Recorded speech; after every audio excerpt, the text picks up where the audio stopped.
Bem-vindos, iniciando mais um episódio do nosso podcast Objetivo Paralelo. Hoje eu quero falar com você que é administrador, com você que pretende cursar aí a faculdade de administração, com você também que é advogado, que cursa direito ou então ainda está aí passando por um estágio ou iniciando a sua carreira profissional.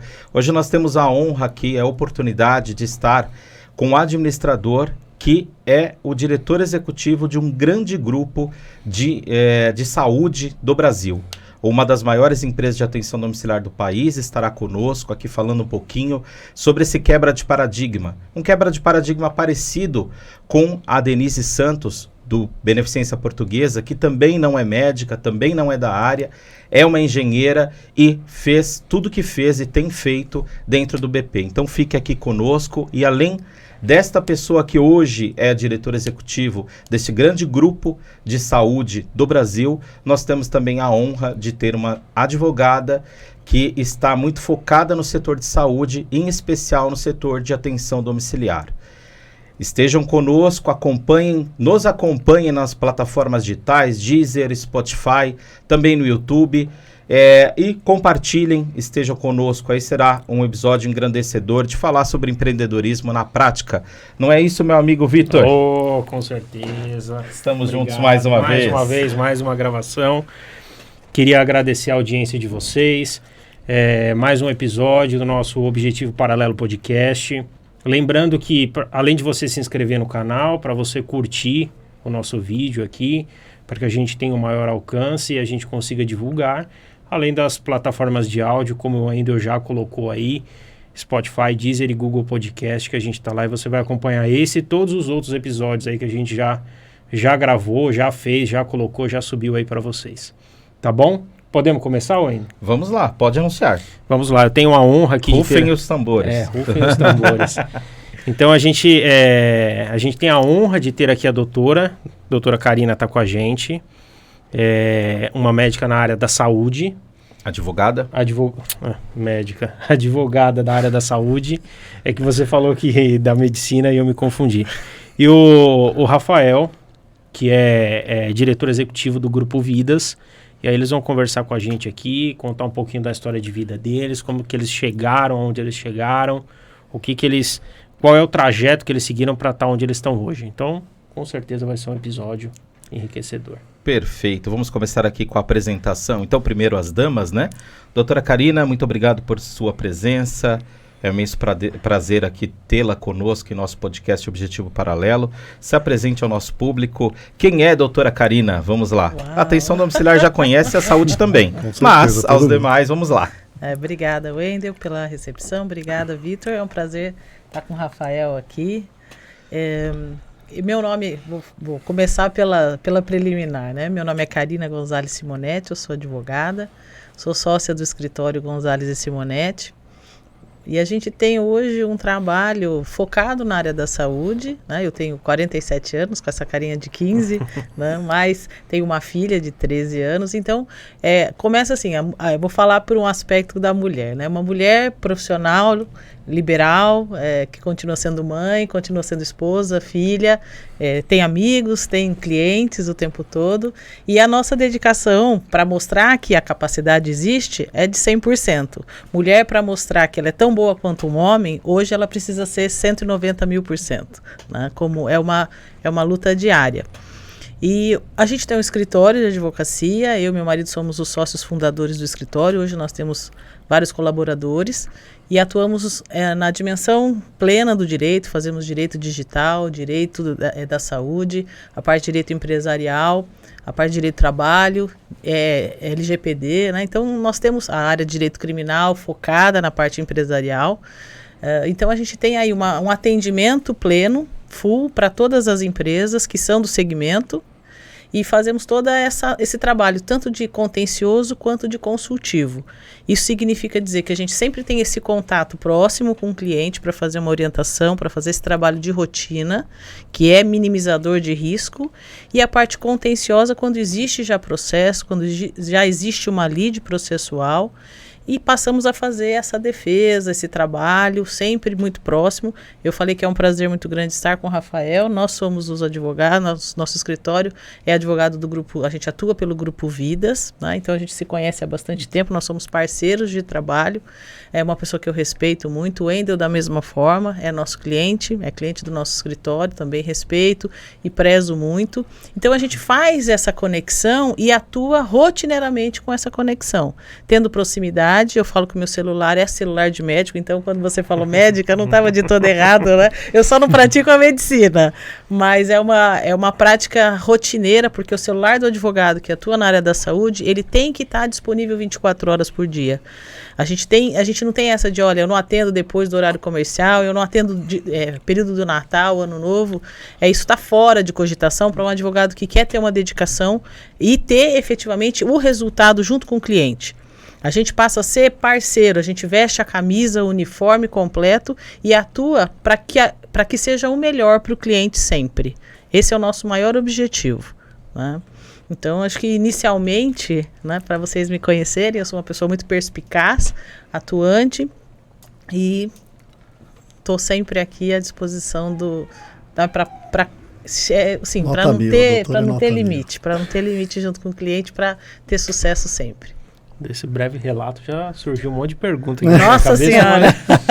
Vamos aguardar o Rafael falar. Primeiramente, eu gostaria de agradecer, né, pelo convite. O Wendel é um cara que eu gosto bastante. A doutora Karina, como ela mesma disse, acho que representa bem a classe, né, das mulheres que eu tanto admiro. Eu não gosto muito, né, dos homens, prefiro as mulheres. Não, é verdade, né, de competência, eu sou muito fã, tanto que minha equipe, 90% é composta pelas mulheres. Aí, acho que é o futuro, né? Já é o presente, mas o futuro, não tenho dúvida. Eu sou o Rafael Martins, eu estou na área da saúde há 19 anos, eu tenho um filho que é o amor da minha vida, que é o Apolo, né? Sou louco por ele. Comecei lá atrás, né, com 19 anos de idade, hoje eu tenho 38. Amo a área da saúde, sou fã da atenção domiciliar, né? Eu tive do outro lado, na operadora, passei pelo hospital, isso acabou me agregando bastante conhecimento aí da área operacional. Apesar de ser administrador, ter passado, né, como o Wendel colocou na abertura, ter sofrido bastante preconceito, eu, o Ronaldo, que é o sócio, o proprietário hoje, o CEO do Grupo Vidas, não foi fácil chegar até aqui para ser respeitado como somos, e eu tenho o maior orgulho, porque a gente faz atenção domiciliar de verdade, na ponta, em cima de vários paradigmas que temos, né, todos os dias, não é fácil, por não ser regulamentado, né, doutora, a gente sofre muito. A gente acaba passando por alguns momentos complicados no dia a dia nessa grande luta, né? O Wendel participa também. A gente está passando por momentos aí com tudo subindo, inflação, e a gente tem que manter os valores, então não é fácil. Mas eu gosto muito dessa área. Hoje eu lidero no Grupo Vidas os médicos, os enfermeiros, os administrativos, então todas as áreas hoje estão ligadas a mim e eu respondo ao Ronaldo. E estou aí para falar um pouquinho da minha vida, falar um pouquinho para vocês de tudo que a gente faz, né, e como a gente chegou aqui como administrador. Acho que isso é bem importante, né? Eu sou formado também em gestão hospitalar, gestão da qualidade, mas eu sempre tive que provar um pouquinho mais e as pessoas achavam que eu era enfermeiro no começo.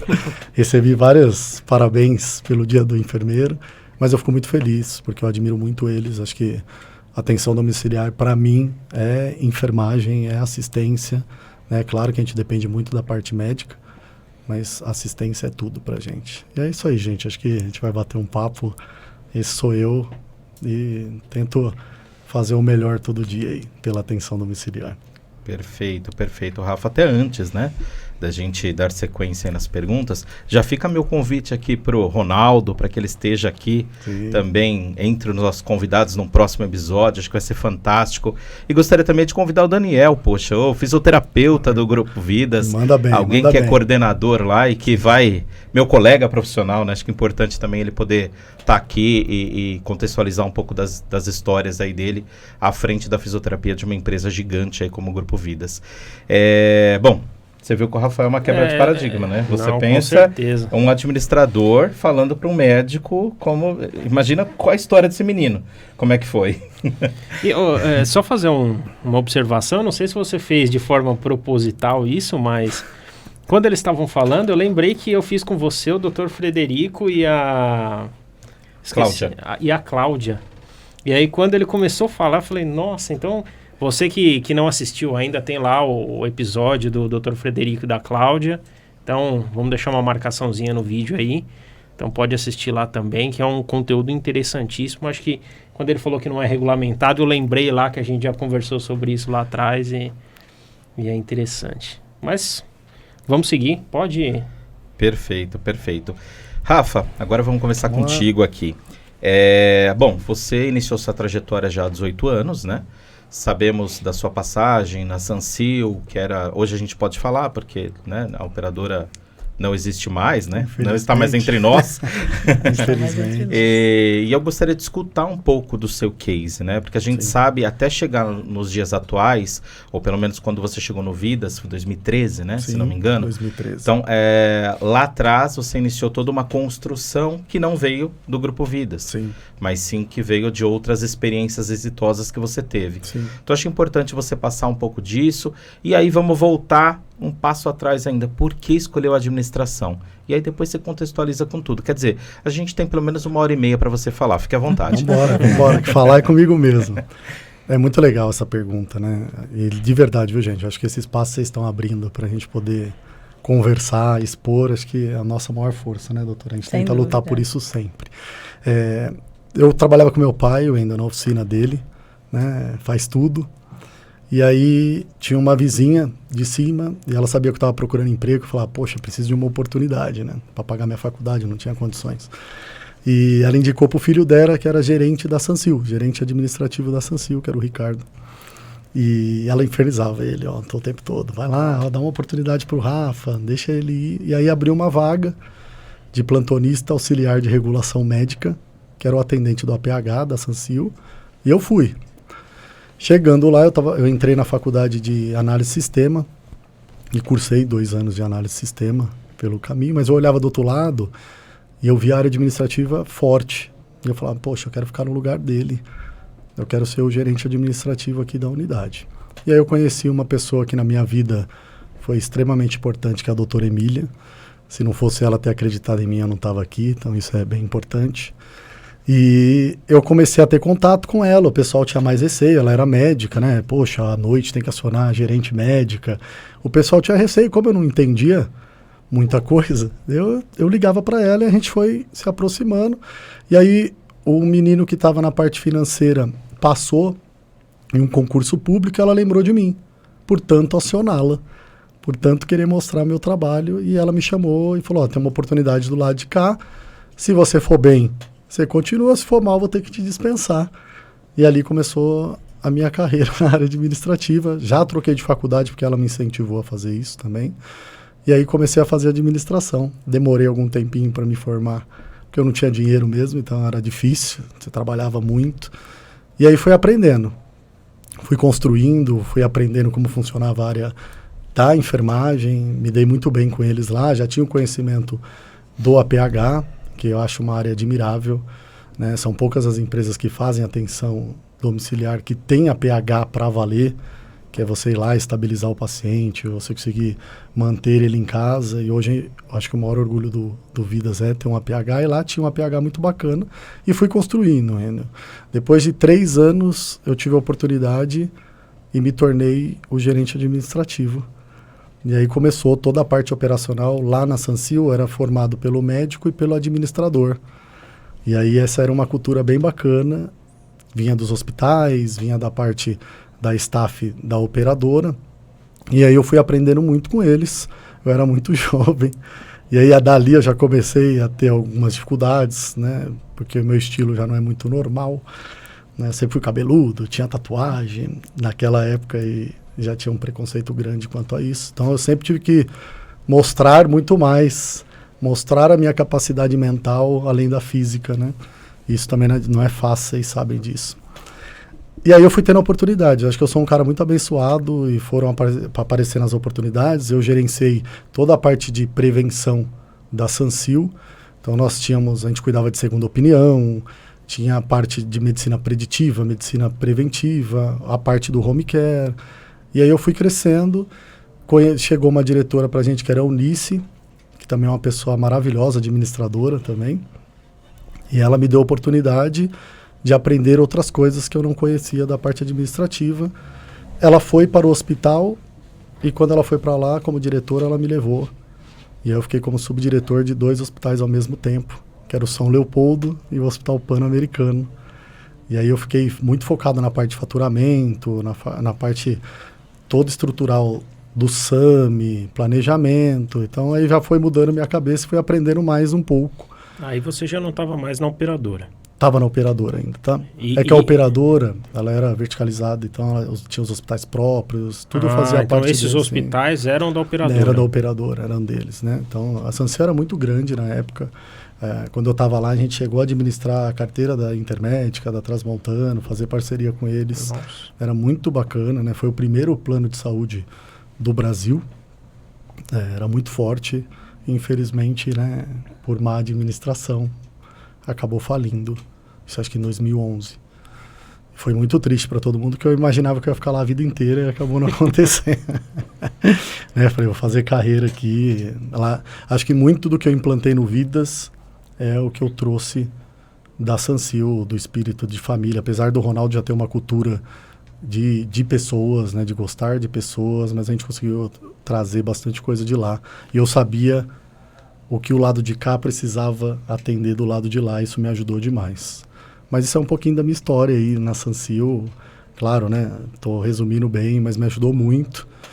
E quando a Sancil acabou, aí, por ser administrador, todo mundo se empregou novamente. E eu penei um pouquinho, não consegui me recolocar. Abri uma empresa de atenção domiciliar, junto com a doutora Emília e mais 2 pessoas, a Vanessa e a Ana, que era Atende. A gente ficou um tempinho, mas eu não estava com cabeça, acabei saindo. E aí fui para a área comercial, comecei a vender produto pet, a fazer essa linha com meu primo, a fazer a parte de produtos. E aí o Ronaldo me convidou para vir para cá para assumir a gestão do Vidas. Então isso é um pouquinho, aí começou a história, aí tem bastante história aí para a gente conversar. E o Ronaldo você conheceu lá na época da Sancil? O Ronaldo prestava serviço para a gente na época da Sancil. Eu fiz ele me dar bastante desconto nas notas lá. Eu falo isso para ele fica bravo, mas é verdade. Mas ele prestava porque na época a gente passou por um momento que não podia mais ter cooperativa. E aí eu trabalhava só com cooperativa. E aí eu tinha que ter algumas alternativas. E aí foi onde a gente conheceu o Ronaldo. O Luiz acabou apresentando para a gente, o Luiz da Fisioquali. E a gente conheceu o Ronaldo, eu e a doutora Emília. Nós éramos os gestores da parte da atenção domiciliar. E aí ele começou com a gente, então ele me ajudou bastante também. Acabei usando bastante o trabalho dele lá, é nota 1000. E aí assim a gente acabou se conhecendo, tanto ele, tanto o pessoal da... E a doutora também, é dessa época? Não, a doutora acabei conhecendo um pouquinho depois. Um pouco depois. O que é interessante até contextualizar essa questão do Ronaldo que ele trouxe. O Ronaldo é enfermeiro. E eu trabalho já dentro da atenção domiciliar há 15 anos. Efetivamente em São Paulo deve ter uns 10, porque eu comecei 5 anos, eu era do interior, era só Guarulhos, né? Eu acabava ficando só pra lá. E eu lembro que quando a gente chegou aqui, tinha essa visão de que a empresa do enfermeiro, a empresa... Cara, a potência que é hoje é absurdo. E assim, isso é bacana porque a gente tem que perceber e tem que sair dessa questão. A gente fala muito da questão hospitalocêntrica, mas acho que também a gente precisa sair da questão do que o médico é que constrói tudo e o resto não. O fisioterapeuta ele tem tanta capacidade, o enfermeiro, o terapeuta ocupacional e tantos outros a criar verdadeiros impérios, como por exemplo o Grupo Vidas hoje, que é uma empresa gigante que está presente em várias capitais e tem crescido muito. Então isso é legal, quer dizer, é algo que trouxe para o setor saúde, em especial a atenção domiciliar, um olhar diferente. Eu conheço pessoas porque, se não me engano, acho que o Ronaldo fez parte da Medilar, não é? Lá de trás. Sim, ele começou na Medilar, né? Então. E eu conheço pessoas da Medilar que hoje patinam e o Ronaldo está aí. Então, quer dizer, ele é um cara admirável. Isso que o mindset é tudo na vida, né? Sim. E aí não é questão da pessoa, eu sou médico, assim, não, muito pelo contrário, você pode construir, bom, vocês são advogados também, sabem muito disso, né? Doutor, e você, de Assis para o mundo? De Assis para o mundo. Eu vim para São Paulo com 21 anos. Achava que, na época lá não existia pós-graduação, existia uma limitação. Você ia até a época da faculdade e aí você não tinha mais para onde expandir. Eu sempre tive boa aluna, super coxinha, né? Diferente do Rafael, eu não trabalhava com meu pai, assim. Eu era uma menina do interior que queria, ansiosa para conhecer outras oportunidades, mas muito orgulhosa, no aspecto de que eu preciso fazer a minha vida, eu preciso construir, eu preciso fazer o meu nome, eu preciso fazer uma carreira. Então eu sempre tive isso como um foco. E quem é do interior do estado de São Paulo, o Brasil inteiro pensa assim, nossa, São Paulo é a terra das oportunidades, né? Então eu vim para São Paulo para morar com 2 amigas do interior, meu pai e meu namorado na época, que é meu marido, que é meu sócio, com quem eu estou há 33 anos, que é um herói, o verdadeiro herói é o Ricardo, porque ele vai embarcando nas minhas ideias, né? Então a primeira ideia é eu vou para São Paulo, né? E eu recém-formada vim para cá. E vim dar a cabeçada, né? Porque a gente tem uma prepotência quando a gente é muito jovem, que ela vai se tornando experiência ao longo da vida. Então, com 20 anos, eu achei que eu viria para São Paulo com diploma. Não, eu fiz uma boa faculdade, eu sou uma boa aluna, eu vou chegar e vou arrumar um emprego. Só que eu fiquei batendo cabeça um determinado período. E aí, quando eu comecei a trabalhar num escritório e consegui começar a dar aula também. Tive essas 2 oportunidades. Eu trabalhava 3 períodos, né? Porque eu trabalhava no escritório o dia inteiro, dava aula à noite, dava aula final de semana, porque eu queria essa independência, eu queria mostrar que eu era capaz. Aí comecei a fazer pós-graduação, nos dias que eu não dava aula, então ficava essa mescla, né, de vida louca, mas que eu achava que estava ótimo, porque era aquilo que eu buscava. Eu buscava um diferencial de conhecimento, de oportunidade, e conhecer pessoas, preservar as pessoas que eu já tinha na minha vida. Eu fui estagiária do Ministério Público, até hoje eu tenho contato com, 20 e tantos anos atrás, com o promotor que foi meu chefe, né? Então, isso tudo a gente leva como experiência de vida. Comecei a fazer essa carreira aqui e trabalhei em outros lugares, mas o meu anseio especialmente, era ter o meu escritório. Por quê? Porque eu achava que eu ia ter uma liberdade, que eu ia trabalhar da forma que eu acreditava. E aos poucos eu fui conquistando essa oportunidade. E tive uma oportunidade de, eu falo que tem uma pessoa que foi muito importante na minha carreira, que foi a Cibele Munhoz, porque ela é uma mulher muito bem sucedida, e tem essa presença feminina de poder. E eu era advogada, recém-formada, dentro da empresa, uma empresa grande, e ela me mostrou essa questão de assim, olha, não acho que você, por ser advogada, você é melhor. Baixa a sua crista e vem para o mundo real. O dia que eu cheguei, isso foi uma lição de vida, ela estava na recepção, ela era presidente de uma empresa que tinha umas 15 mil pessoas prestando serviço, aproximadamente. E eu falei, o que você está fazendo aí? Ela falou assim, a recepcionista está atrasada, não posso deixar a recepção sozinha. Então eu falei, meu Deus, e eu sou o quê? Aqui tô achando que eu sou a advogada, não. Aí baixa, eu falei, não, vai lá para sua sala, eu vou ficar aqui na recepção. Então aquilo para mim foi assim, olha, você pode ser tudo, mas você não pode perder sua essência. E isso você vai levar para sua vida profissional. A partir do momento que você se compromete com alguém, você vai fazer como se aquilo fosse seu. Não adianta falar, olha, não, isso não é problema meu, eu não consigo dividir. Eu perco o sono se o cliente está com problema, eu tento achar alternativas para tudo isso, né? Isso é traçar estratégia. A vida da gente é um jogo de xadrez para qualquer coisa, né? Então, fiquei aqui em São Paulo, moro aqui até hoje, tenho meu marido que é meu sócio, que a minha vida profissional passou a deslanchar depois que a gente resolveu ter uma sociedade. Eu falo que é incrível isso. A gente batia a cabeça, porque eu trabalhando para outras pessoas e ele também. E a hora que eu falei, não, vamos se unir, porque não dá, a gente achava que era difícil pela questão financeira, todo mundo muito orgulhoso. E ele foi um filhinho de papai e depois teve uma reviravolta na vida, né? Então, a gente se uniu e falou, nossa, a nossa vida está melhorando, a gente está crescendo e a gente hoje cria oportunidades de trabalho, vagas, temos outras parcerias, outros sócios que compõem para a gente fazer esse trabalho mais amplo, para poder atender na plenitude o nosso cliente, que a gente começou com uma especialidade, depois a gente foi abrindo, né? Então, o que eu hoje levo de maior lição, né, de ter vindo para São Paulo, primeiro é que a gente consegue fazer, a gente tem um sonho, a gente tem que investir nele, vai ter adversidade, sem dúvida nenhuma, né? É mentira quem fala que a vida é só mar de rosas, tem talvez alguém lá no BBB, mas na vida real não. Então, e a gente contar com pessoas. O Rafael falou uma frase importante, que é gostar de pessoas, cultivar pessoas. Quem não gosta de pessoas não pode ser advogado, não pode ser administrador, não pode trabalhar na atenção domiciliar. Porque a atenção domiciliar, né, e aí vou só contextualizando, a vida foi me levando para a área da saúde, foi me levando para a atenção domiciliar, não foi uma escolha. Mas depois que você abraça, você fica realmente tocado e fica envolvido.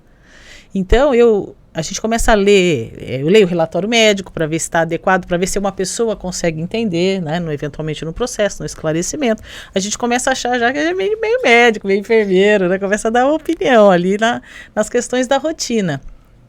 E quem gosta de gente vai gostar de resolver problema. É um solucionador. O advogado hoje, ele é um solucionador. Pelo menos ele é um parceiro na tentativa de solucionar um problema. Ele tem que se posicionar em relação a uma situação. Porque aparece uma situação grave. Se o advogado ficar só na questão teórica, né, não vai trazer uma solução importante. E principalmente na área da saúde, que é tudo muito rápido, é tudo muito célere. Não, você tem 5 segundos para resolver. É essa ligação, porque eu tenho que tomar uma atitude. A nossa conversa, né, eu converso muito com o Rafael, com a equipe dele, é justamente nesse sentido. Olha, Karina, está acontecendo isso. Chegou uma decisão judicial assim. Como é que a gente vai tomar? Qual a decisão que a gente vai tomar juntos? Eu falo no aspecto jurídico, eles falam no aspecto de estratégia, de empresa e de atendimento, porque a gente tem que pensar em uma gama de pessoas. A gente tem que pensar na empresa, que ela trabalha, o objetivo dela é trabalhar para isso. Segundo, tem um paciente que precisa ser atendido. Terceiro, tem uma família. Quarto, tem um profissional envolvido. Então, são muitas pessoas envolvidas num atendimento. E pensando sempre que, se a gente tiver essa comunhão de interesses, a gente vai chegar num denominador comum. Não adianta ser só o meu interesse, só o seu interesse da empresa, só o do paciente. A gente tem que comungar do interesse, que é o bem-estar. Eu acho que o maior propósito da atenção domiciliar é o bem-estar de todos. A família muitas vezes está mais doente que o próprio paciente. Perfeito. Isso é uma rotina, isso é uma questão muito complicada, é uma questão social, um problema social. E a empresa, o Vidas, especialmente, vamos falar do Vidas, que é quem o Rafael representa, é muito acolhedor. Então tem assistente social, tem esse acolhimento. Muitas vezes eu como advogada, ajudo na orientação, né, para seguir num melhor trajeto. Então, esse caminho eu tenho muito orgulho de ser advogada, acho que o meu perfil desde criança sempre seria para ser advogada, tipo da pessoa que defendia o colega na escola, que o diretor mandava para a diretoria e ia junto para defender. Então, foi natural, não é algo que foge da minha personalidade, das minhas características. A gente tem que tentar escolher alguma coisa que vai ao encontro daquilo que a gente tem como perfil, né? Acho que eu escolhi a profissão certa e eu me orgulho bastante disso. Perfeito. Estamos agora... Bom. Bugou, né? Bugou. Vamos voltar agora. Não, na verdade, a doutora falou algumas coisas que, apesar de ser advogado também, é uma linha que eu concordo em gênero, número e grau. Eu acho que o advogado, como uma regra geral, ele é muito burocrático. Muito. Muito burocrático. Com muitas regras, lógico, a gente tem que seguir, né, o direito, tem que fazer a coisa certa, mas a gente tem que ser prático. Tem que ser prático. Né? Tem que ser prático, tem que ser objetivo, tem que resolver o problema. Não ficar discutindo e vai, volta, patina e volta de novo. Pra mim não serve. A doutora matou a pau aqui no que ela falou pra mim.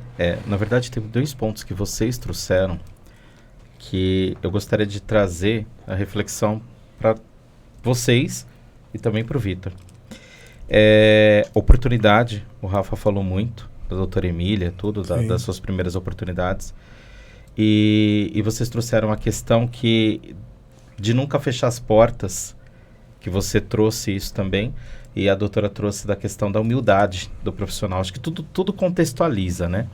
E aí até reforço aqui, no primeiro episódio nosso, a gente fala um pouco sobre isso, e aí eu trago até mesmo um pouco da minha vivência profissional, de como foi lá atrás, que eu tive uma passagem dentro, agora eu posso falar também, porque não existe mais, já não está entre nós, essa operadora também, que era a CEISA de Guarulhos, e lá eu fiquei um tempo como prestador autônomo. E quando eu saí de lá, vocês que são advogados, né? Tá lá, gente, volte no episódio 1, eu vou só fazer aqui um spoiler.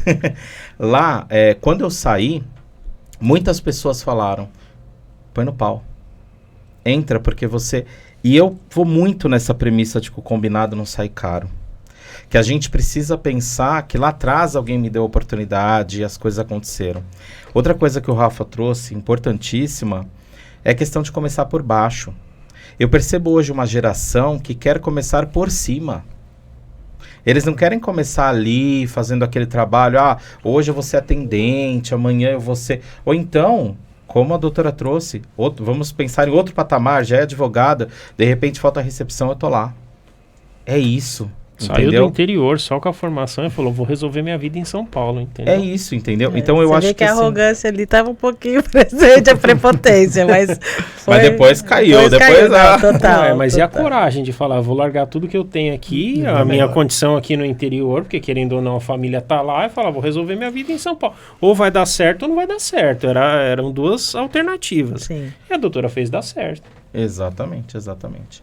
E vocês, a visão assim, principalmente vocês dois, advogados, essa questão do combinado não sai caro, porque hoje a gente percebe, eu não estou falando só da saúde, tá? Eu estou falando da parte trabalhista brasileira, né? Que é uma questão, é um grande celeuma, né? Bastante.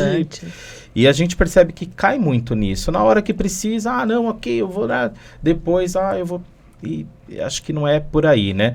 E aí eu gostaria de entender um pouco a visão de vocês e aí já trazer para o Rafa falar a questão da liderança dele. Porque a gente percebe que no Grupo Vidas, Vitão, o Rafa é um líder nato. Ele tem, assim, um carisma com a equipe, uma situação que é difícil de ver. E eu falo aqui sem falsa modéstia, assim, sem ficar até mesmo levantando a moral dele, porque ele é São Paulino, a gente não levanta a moral de São Paulino, mas isso é isso aí. Mas é admirável. Então, a gente está diante de duas questões, né? Combinado não sai caro e a questão da liderança. Eu queria o espectro jurídico e o espectro da liderança aí contigo. Eu acho que essa questão do combinado não sai caro, primeiro você tem que ter um advogado para ver se está combinado direito. Né? Boa! Importante, tá vendo? Porque tá senão vendo? você combina errado. Eu vou cortar, exatamente. Porque senão as pessoas acham, na informalidade, que elas combinaram, mas elas não vão ter um suporte jurídico para aquilo que elas combinaram. Então Perfeito. É uma falha muito grande achar que, porque eu combinei dessa forma, é assim que a gente vai seguir, mas a gente tem amparo para isso, a gente tem lei para isso, e aí, falando sobre o aspecto trabalhista especificamente, a gente tem aí uma CLT da década de 40, e aí uma reforma trabalhista de 2017. Que tem um monte de lacunas, né? Tem um monte de lacunas. E fora toda essa questão, a gente tem um perfil da Justiça do Trabalho que é de protecionismo.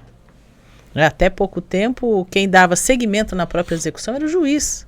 O autor da ação nem precisava fazer isso. Essa provocação era automática. Sim. Agora, quem entra com a ação é que tem que fazer a provocação, que tem que dar andamento, porque o judiciário não é advogado da parte autora. Então, existe uma confusão. E aí, quem está na condição de empresário, de empregador, ele se sente injustiçado. E hoje, se a gente sair da década de 40 para hoje, a diferença é muito grande. A gente tem hoje um empresário massacrado com tributo. A gente tem um empregador que tem uma obrigação que ela tem que ser cumprida a qualquer custo. A gente tem uma inflação alta, a gente tem, né, o GPM explodido que a gente vê, todos os índices que a gente tem aí, sem a respectiva correção na nossa prestação de serviço como um todo. E aí como é que a gente faz? Então tem que contextualizar sim, dentro do parâmetro da lei. A gente tem que se documentar daquilo que foi combinado, que também é, muitas vezes, olha, eu tenho a lei, eu tenho combinado, mas eu não tenho um documento. Como é que eu faço com isso? Então a gente tem que fazer esse quebra-cabeça se encaixar, para poder fazer com que isso seja efetivamente cumprido. Aí é bom para todo mundo. Mesmo que às vezes seja, olha, eu tive que ceder aqui, o outro também teve que ceder. A vida é feita de concessões, mas a gente consegue chegar num denominador. Fora esse aspecto, eu acho que tudo que é combinado, que não tem uma ressalva de que posso fazer desse jeito, consultei o meu jurídico, né, eu acho que aí passa a ter dificuldade. Se amparar, se tiver suporte, tiver orientação e esclarecimento, é só para frente, é só prosperidade. O mal pagador paga 2 vezes, né? É isso. Tá vendo? Por isso que eu concito a doutora toda hora. Eu também. Acho isso muito... E eu falo, eu não falo, Sim. falo, me liga, não tem problema. Sábado, domingo, feriado, dia santo, meia-noite, 1h da manhã, 7h da manhã. Na época da pandemia, Sim, nossa. no começo, na época não, porque a gente continua nela. Mas no começo, quem não enlouqueceu, se tornou assim, Highlander total. Porque a gente estudava medida provisória, agora de manhã, à tarde ela não valia mais, saiu uma multidão, uma gama de medidas provisórias que a gente precisava ler, interpretar, passar para o cliente, e aí meia-noite eu estava falando com o cliente, porque todo mundo achava ou que ia morrer ou que ia quebrar. Né? Naquele fatídico 16 de março, eu acho que eu recebia ligação 24 horas por dia, eu chegava à noite, eu estava rouca. Porque todo mundo estava desesperado. E eu tinha que fingir, pelo menos, né? Manter a compostura e falar, não, gente, calma que vai ficar tudo bem. Saiu uma medida provisória, e a medida provisória disse isso. Vamos aplicar aí na empresa. Vamos seguir. Então, vamos ter alternativa. A gente ter controle emocional também, diante dessas situações, é extremamente importante. Eu acho que fé e controle emocional andam juntas. Eu liguei para ela, 16, 17, 18. A gente sofreu, né? A gente que acabou ficando presencial, acho que sofremos muito juntos. Sem dúvida. Né? Toda hora a gente estava consultando a doutora, porque cada dia era uma coisa diferente. Nosso processo é muito burocrático e há muito papel ainda, infelizmente. E aí você tem que ter pessoas, né, presenciais. A gente acabou trocando bastante denúncias, né, doutor? Nossa. O pessoal denunciava e você fazendo tudo certinho. Não está cumprindo o protocolo do Covid. Sim, estava tudo certinho. Não, tinha que... Não, vamos provar que a gente está cumprindo. Provamos várias vezes, né? Graças a Deus, aí deu tudo certo. Mas eu acho que entra muito no que você colocou, né? De como estão as pessoas hoje, né? O que elas almejam, né? Mudou muito, acho que o cenário. As pessoas hoje já querem chegar em 3 meses ser o líder, quer crescer, não tem mais paciência, e é algo que nós tínhamos, né? De construir carreira. Eu sinto muito isso hoje, porque a graduação, todo mundo consegue uma graduação, uma pós-graduação, e aí já acha que está pronto, mas não ralou o joelho, né? E acho que não tem nada como ralar o joelho, conhecimento empírico aí, acho que não tem para ninguém. E é isso que faz a diferença, né, Wendel? Acho que hoje, a gente falando de liderança, o que agregou muito para a gente é saber como funciona o Gemba mesmo, o chão de fábrica, porque senão você não consegue entregar. E a pessoa que tem a visão de cima acaba não sabendo, numa hora de uma negociação ou numa discussão com uma grande OPS aí, não vai conseguir, porque não sabe da entrega, né? E hoje, no Vidas, a gente gira aí quase 4.200 pacientes por mês, quer dizer, é muito grande, né? Perto de um hospital que está ali, é fixo, você controla as pessoas, você conseguir controlar toda essa mão de obra externa, acho que é nosso grande desafio. E na pandemia, o doutor agregou muito valor para a gente, porque foi complicado demais, né? E de liderança, voltando aí, eu sinto muito essa falta das pessoas, do engajamento, e aquilo que a gente estava conversando no começo, ver o ser humano como um ser humano único. Não dá mais para separar profissional e pessoal, na minha visão. Porque se você não souber como está a vida da pessoa, se ela está feliz, se ela não está bem, você não consegue agregar valor para ela. Né? A doutora ainda colocou do desvio de caráter também, que é importante, né? Que aí, se a pessoa tem desvio de caráter, aí não adianta, mas eu acho que ouvir, a gente deixa muito de ouvir, tanto que no Vidas, vocês conhecem, os gestores ficam no meio da operação, que é para ter o sentimento, que é para não se sentir endeusado, que eu acho que isso é outra coisa importante, né? Eu viro líder, eu sou melhor que o outro, vou trocar minha roupa, não ando mais com o pessoal, e não é isso, né? Acho que é agregar valor na vida das pessoas.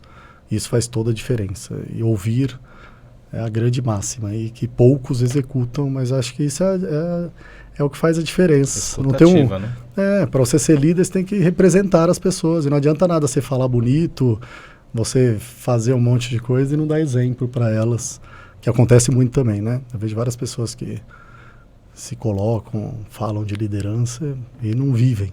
Na verdade, todo mundo fala de liderança. Mas ninguém hoje, vive, né, Wendel? Aí que tá. Eu acho que o grande segredo do Vidas é isso, porque começa pelo Ronaldo, e não é porque eu tô puxando o saco dele, não, que eu não preciso mais. Mais é ótimo. Preciso mais, né? Mas ele é um cara que dá muita abertura, muita liberdade para as pessoas poderem expressar o que sente, colocar todo o projeto que eu crio, que eu amo criar projeto para as operadoras, projetos internos, todo mundo participa. Então eu ouço o que elas estão colocando, a gente monta junto, porque ninguém sabe melhor do que o cara que está fazendo.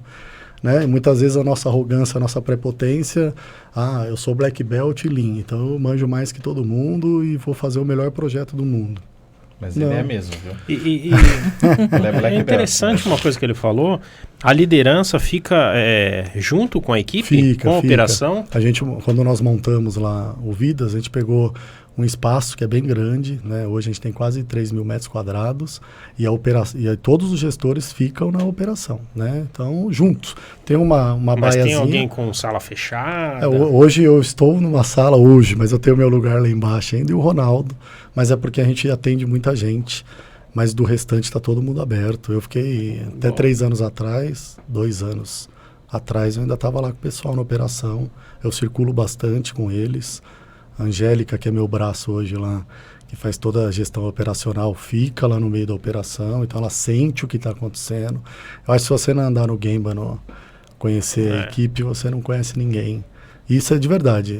Eu fico muito feliz quando eu desço, que eu vejo o pessoal quer falar com você, o pessoal quer conversar, e é assim, a doutora acompanha lá também, no dia a dia. Mas por quê? Porque a gente simplesmente ouve as pessoas, só isso. Acho que o maior segredo é esse. Agora, do pessoal tá ansioso na parte de crescer, tá muito difícil trabalhar hoje, conseguir profissionais na nossa área, principalmente, né, Wendel?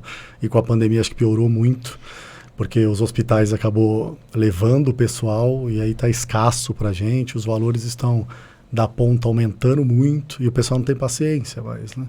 E é difícil trabalhar essas pessoas internamente? A gente trabalha bastante, né? Muito. Então, a gente dá treinamento, conversa, faz projetos, grupo de melhoria de processos. Claro que hoje nós somos sucesso nisso. E eu acho que esse é o segredo do Vidas, tá? É a gestão de pessoas, é como a gente conseguiu formar um time. O Wendel brinca, apesar de eu não concordar muito, que é a torcida do Corinthians. O pessoal tem uma força muito grande. A gente não conseguiria sem eles. De verdade, acho que desde quando eu cheguei, o Vidas era bem pequenininho, como o Wendel colocou, a gente sofria bastante. A gente tinha 1.500 vidas, que já é bastante para o mercado, mas a gente tinha 40 pessoas. Hoje nós somos em quase 500 profissionais CLTs internos. Então, para fazer gestão de tudo isso, para motivar as pessoas, não é fácil, né? Claro que nós temos defeitos, mas a gente consegue hoje ainda fazer 90% da galera vibrar com a gente. Isso é legal. Mas para desenvolver está difícil. Difícil para a gente, hoje a gente trabalha com enfermeira case, né? Que eu já vou explicar o que é, e com ADM da carteira. Não é um profissional que tem no mercado. Enfermeira case você vai ter na atenção domiciliar. E geralmente são as mesmas que acabam rodando em todos os lugares, né? O Wendel acompanha bastante. Graças a Deus no Vidas a gente consegue desenvolver bastante, mas não é uma missão fácil. Porque geralmente ela já chega no olho do furacão, né? Que você acabou de fechar com um convênio, vem 100 pacientes, você já tem que começar com o carro andando, trocar os pneus, né? Então, é um cargo que não existe, que a gente tem que desenvolver. A DM também. E o que ela faz, a enfermeira? Hoje ela faz toda a gestão da carteira da operadora. Então, por exemplo, tem uma operadora X, que ela cuida dos pacientes, então tem 150 pacientes. Ela faz a gestão, os orçamentos, conversa com a família. Então, tem que ter todo esse apoio. A parte de enfermagem mesmo é na hora que ela está falando com a família, na hora de fazer uma prescrição. Mas ela acaba fazendo de tudo, né? Administrativo também. Então, é difícil você conseguir criar esses profissionais, desenvolver esses profissionais. E o volume de trabalho na atenção domiciliar é alto, né? E tem muita rotatividade de profissional? Então, hoje o turnover está maior do que era antigamente, infelizmente, porque o hospital acaba hoje no lá, você treina, monta e leva embora. Leva embora. Ou a própria operadora leva embora hoje. Né? A gente vê bastante casos, eu fico feliz, né? Por um lado, pelas pessoas também, e que nosso trabalho, de uma certa forma, é reconhecido em desenvolver pessoas. Né? Eu vejo várias pessoas que nós criamos desde a ADM e vira case em outros parceiros, aí, outras empresas de atenção domiciliar. Isso me dá alegria também, quer dizer que a gente está no caminho certo. Sim. Muitas empresas abordam as pessoas lá para poder levá-lo, eles querem descobrir como que nós fazemos. Aí eu brinco com todo mundo que o segredo não está na mágica, está no mágico. Isso é verdade. Mas é verdade. Mas você Essa sabe é boa. você sabe que eu sempre brinco, né? Porque eu falo que vocês são Corinthians porque a gente fez um evento na Feira Hospitalar e no dia que tinha pessoas do Grupo Vidas, e aí foi um evento associativista, né? A gente lotou o espaço. Foi uma coisa, você fala, meu Deus, precisa de mais cadeira, porque não para de chegar gente. É mais ou menos isso. E eu brinco também, eu falo muito que a minha empresa, que a Cauê, é como se fosse o Santos. Nós somos formadores de talento. E esses talentos vão para o mercado. Só que aí é exatamente isso. As pessoas levam imaginando que tá ali a mágica, entendeu? Que vai, né? E não é isso. Mas a gente também aposta muito em trazer pessoas novas para dentro do mercado. E essas pessoas acabam... Mas não dá para fazer sempre. Não que é o que você bem disse. Você tá com um trem... É o time, né? Às Você vezes tá você tem andando... E nossa área não é fácil, né, Wendel? A gente sabe disso, a doutora acompanha, como a doutora colocou, né? Acontece algo, você tem 10 minutos para resolver. Você tem que fazer uma implantação em menos de 24 horas de uma internação domiciliar. Você acompanha isso também. E não pode errar, né? Então você tem que manter todas as barreiras possíveis do processo. Então as pessoas também têm uma sobrecarga emocional muito grande na nossa área, né? E você não pode errar nunca, né, Wendel? E é difícil de arrumar um profissional para trabalhar? Então, não no sentido de... Não tem pessoas para trabalhar, mas pessoas que se adequem ao fit da empresa. Então, isso é muito difícil, e fora que no mercado, aí para todos nós, né? O Wendel também tá na linha de frente. Tá difícil a capacitação dos profissionais, né? A gente tem que fazer muita educação continuada, muito treinamento, porque da própria faculdade, das próprias escolas técnicas, o pessoal já sai mal formado, mal treinado, né? Acho que na saúde do Brasil, em geral, vai ser nosso maior desafio, é a capacitação e desenvolvimento de pessoas. A gente sofre muito hoje, principalmente na ponta, no atendimento, para você manter a qualidade. Como a doutora falou, quem está doente muitas vezes são as famílias, né? Muito mais do que o próprio paciente. Então a gente tem que estar muito apto a desenvolver pessoas. E que não é uma missão fácil, porque muitas vezes você vai implantar um paciente a 600 quilômetros de distância e que só tem aqueles profissionais. E que você tem que... É uma liminar que tem 24 horas para implantar. Aquilo... É o grande desafio, né? Vai ter que fazer funcionar com aquilo ali mesmo. Eu escrevi um artigo um tempo atrás, próprio NEAD, que eu falava que atenção domiciliar é logística pura, né? Não tem outra história. É logística de ponta a ponta. Você tem que fazer em 24 horas tudo acontecer e não pode falhar. Né? O erro não é admitido e nem pode, né? Principalmente por paciente. Eu perguntei essa questão porque eu fiz várias perguntas porque se adequam muito ao perfil que eu trabalho. Eu gosto por exemplo, meu escritório hoje, 100% da equipe trabalha de casa. Todo mundo trabalha home office. Então, 100%, tanto do escritório, eu tenho os 2 escritórios, tanto a contabilidade quanto a advocacia, 100% o pessoal trabalha de casa. Tem um escritório físico, não sei se eu penso em trazer os colaboradores de volta, né? Eu vou manter o escritório físico porque talvez eu precise fazer uma reunião, fazer alguma interação com os funcionários, com os colaboradores, mas não penso em ativar aquela estrutura pesada física de novo. E eu vim de uma cultura, né, quando eu me formei em contabilidade, né, também contei isso no primeiro episódio, não lembro se eu falei isso, na verdade. Quando eu entrei para fazer faculdade de contabilidade, eu não tinha dinheiro para pagar também. Então eu fiz a matrícula lá, comecei a fazer a faculdade e não pagava. Falei, depois eu dou um jeito, né? E aí eu fui trabalhar na auditoria, passei na auditoria. E foi aí que a auditoria pagava a minha faculdade, foi aí que eu consegui me formar. Então passei aí, né, na época entrei na Terco, depois passei pela Deloitte, passei pela Ernst, e foi aí que eu peguei a minha bagagem. Sempre trabalhei na área tributária, que era uma área que é uma área que eu gosto, E esse conceito de você trabalhar no meio do staff é um conceito muito comum na auditoria. Então, o auditor, ele fica no meio... O gerente tem uma baia aberta, então você tem livre acesso. A única pessoa que tem a salinha fechada, de fato, são os sócios da auditoria, mas que a persiana fica sempre aberta. Você bater lá na porta, falar, ó, posso falar? O cara fala, pode entrar, entendeu? Então, você tem um acesso muito grande com as pessoas, e isso eu acho muito importante. Eu acho que é um grande defeito do cara que empreende é ele se colocar num patamar mais alto e se tornar um cara que não tem acesso. Então, ele deixa a equipe lá embaixo e ele se coloca no lugar de destaque, porque ele abriu o negócio, então eu sou o dono, e você fica aí e eu fico aqui, entendeu? Você tem que fazer o que eu tô mandando. E na nossa área, por ser uma área médica, né, a gente sofre muito por isso. Isso acho que fez a grande diferença, que é normal, né? Você pensar nisso, você está no meio do pessoal, mas não é uma realidade, né? A gente sabe disso. Você tem que falar primeiro com o supervisor, para depois falar com o coordenador, A gente é porta aberta e é de verdade, tá? Mesmo estando lá em cima, é o que a gente falou, vai lá, tocou a campainha, eu vou lá, abro a porta, quando não tá seca, vamos lá e vamos atender. E tem que ser assim, né? E aí onde eu falo, o segredo tá aí, mas nem todos estão preparados, que aí é onde faz a diferença. Mas você sabe que eu já tive esse tipo de desafio, né? Com coordenadoras que já passaram na empresa, que eu também tenho esse perfil porta aberta, eu recebo todo mundo, converso com todo mundo, não tem problema nenhum, assim, qualquer momento que eu tô lá na empresa, tô super aberto a essas questões. E já aconteceu de coordenadores, gerentes, tudo, não gostarem. E falar para mim, falar, olha, mas você tá passando por cima da hierarquia, porque ele tem que falar primeiro comigo. Eu falei, não, se ele me procurou, eu tô ali, tô à disposição.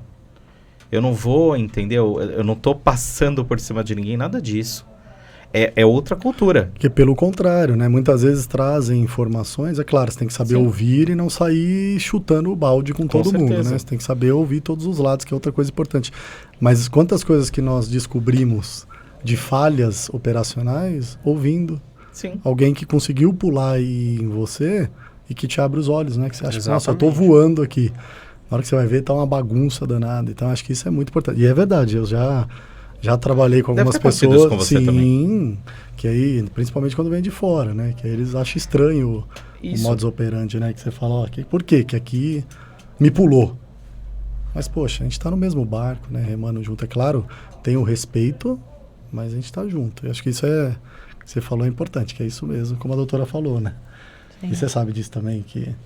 Eu acho que a gente vai formando equipe, vai formando time. É a cara da empresa, né? Sem dúvida. E a gente sempre tem, profissionalmente falando, algum mentor. A gente é mentorado o tempo inteiro e a gente é mentor de alguém. Eu acho que esse aspecto de procurar, muitas vezes, é para entender que tem respaldo, que você tem mais experiência, não é a questão de hierarquia, é uma questão de experiência e vivência, né?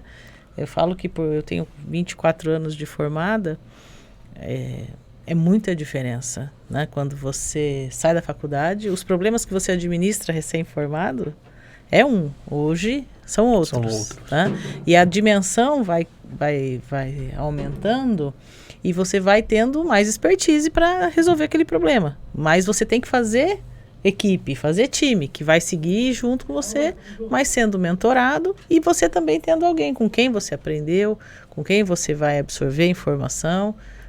Sobre todos os aspectos da vida. Acho que isso é bem importante, né? Porque a gente acaba aprendendo tanto com eles, né? Sem eles saberem também, né? Sem Quantas dúvida. Conversas que a pessoa está trocando com você está ensinando ela, você está aprendendo muito mais, ela nem imagina. Sem dúvida. Que isso acho que é a grande sacada aí de tudo, concordo também. E aí eu tenho uma curiosidade da doutora, porque é um perfil que eu uso, vamos dizer assim, no meu comercial.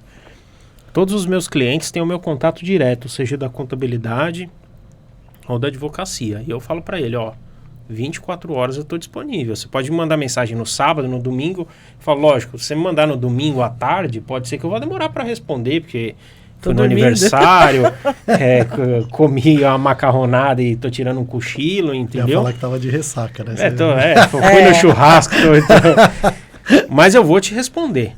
Então, assim, todos os meus clientes têm o meu contato pessoal. Né? Então pode falar com a menina do financeiro, pode falar com a menina do RH, na contabilidade, com o cara da contabilidade, mas pode falar comigo também. Como que a doutora administra isso? Eu também tenho essa premissa, que todas as pessoas para as quais a gente trabalha têm o meu celular. eu distribuo o meu tempo, né, obviamente, entre as atividades internas.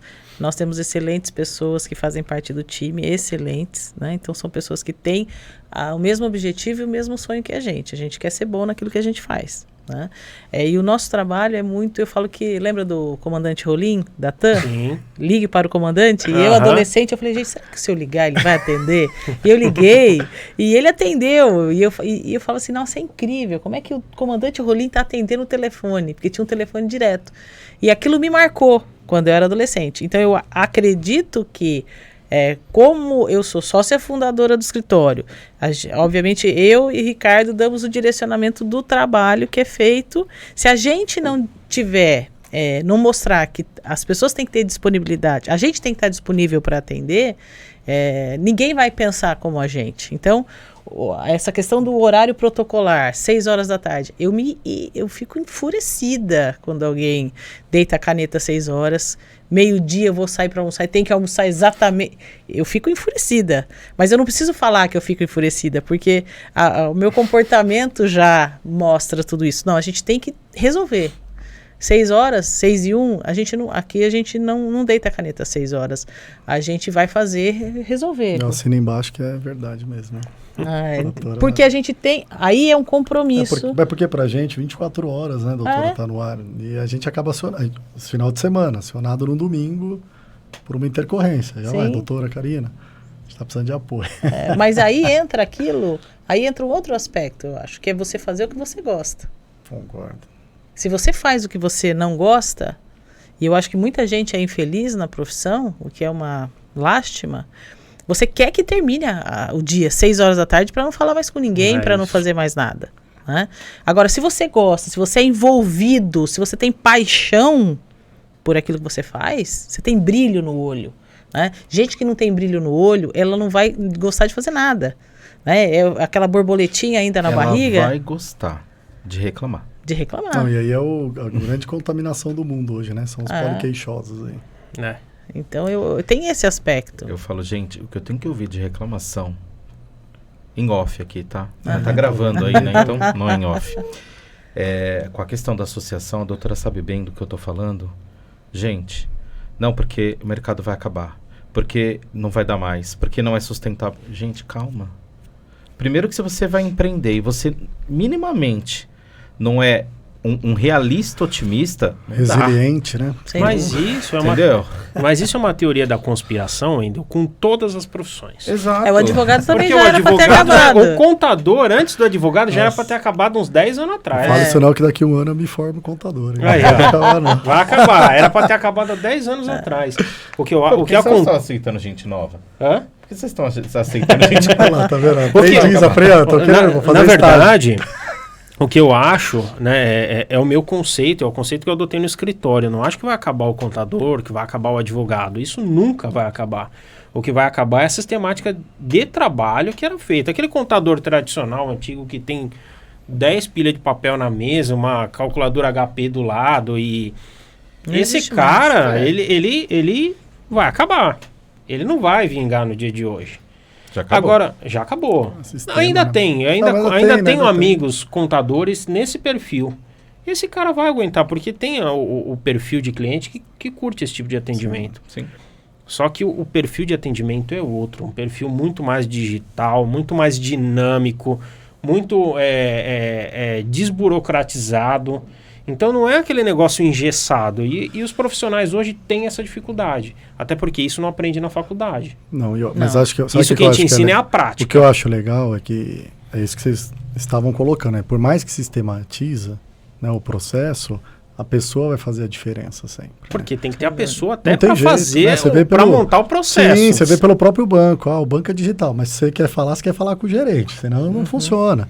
Né? Acho que não pode perder isso que vocês... tem aí, que isso faz toda a diferença. Ou até que eu fale com um robozinho, mas o cara que montou o robozinho, ele tem que ser gerente. Teve que ser gerente um dia para funcionar. Pra ele falar, o cara vai me mandar o defeito. O depósito não entrou. O que ele tem que fazer que o depósito não entrou? Então, tem que ser ágil, né? Para não ficar ali, né, no robótico. Tem que entender todos os processos. Sim. O cara teve que ser gerente um dia, senão ele não vai entender. Então nunca vai deixar de existir a profissão. O que a pessoa tem que fazer é se atualizar. Sem dúvida. E aí entra aquilo que a gente conversou. O cara hoje termina a faculdade, ele acha que ele tem condição de ser o gestor da área.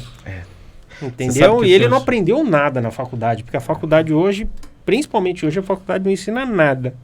É o Google, né, que ajuda muita gente aí hoje em dia. Por incrível que pareça, mas é verdade. Né? Tutorial no YouTube, Para né? que médico, para que fisioterapeuta, o Google traz tudo. Não precisamos mais. Mas realmente é absurdo mesmo essa questão. Antes da gente passar para o nosso merchan, eu vou deixar uma pergunta de cunho pessoal e profissional, tá? Eu vou trazer meu relato e aí eu quero ouvi-los. Doutora, me ajuda, pelo amor de Deus, hein? Pode deixar. Empreender, estar no setor saúde, tendo filhos, porque o que acontece? Eu tenho uma rotina parecidíssima com a da doutora.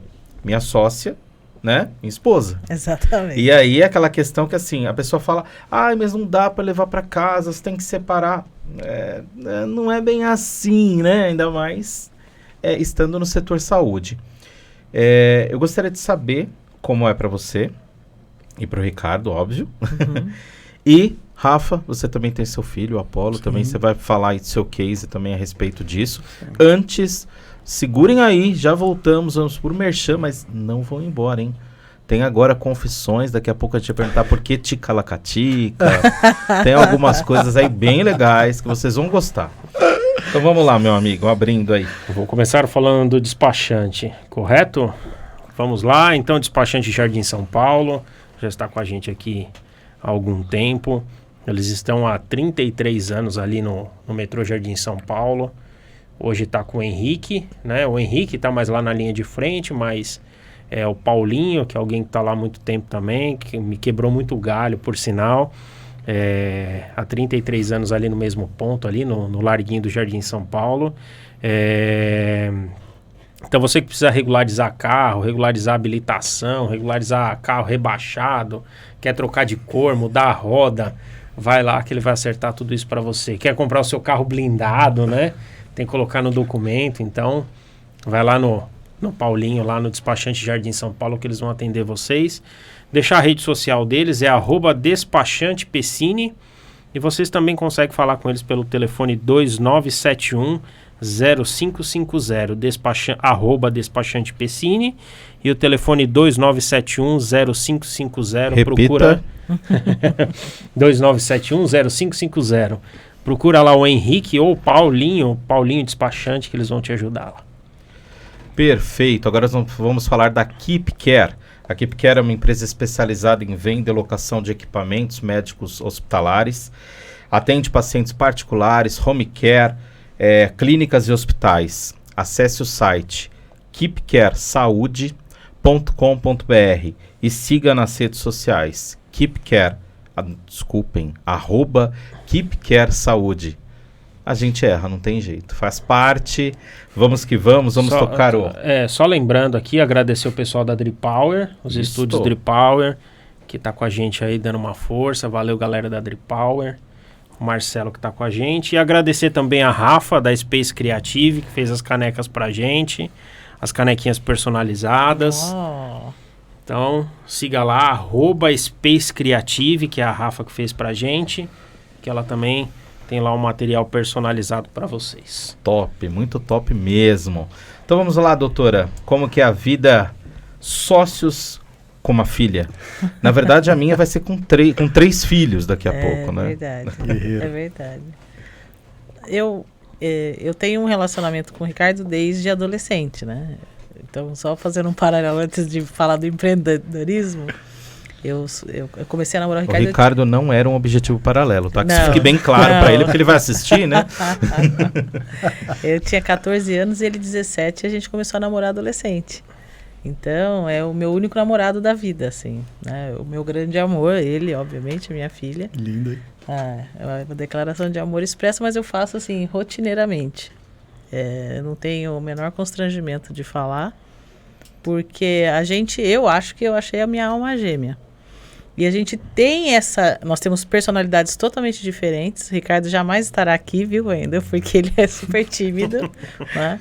Mas ele não me poda, o que é muito interessante, porque imagina a gente trabalhando juntos na mesma profissão e eu sendo extremamente expansiva, que faz parte da minha personalidade, e eu querendo ganhar o mundo, né? A mocinha de Assis que veio aqui, que quer ficar em São Paulo, e aí ele veio junto, dali a um tempo, e a gente lutando junto para isso.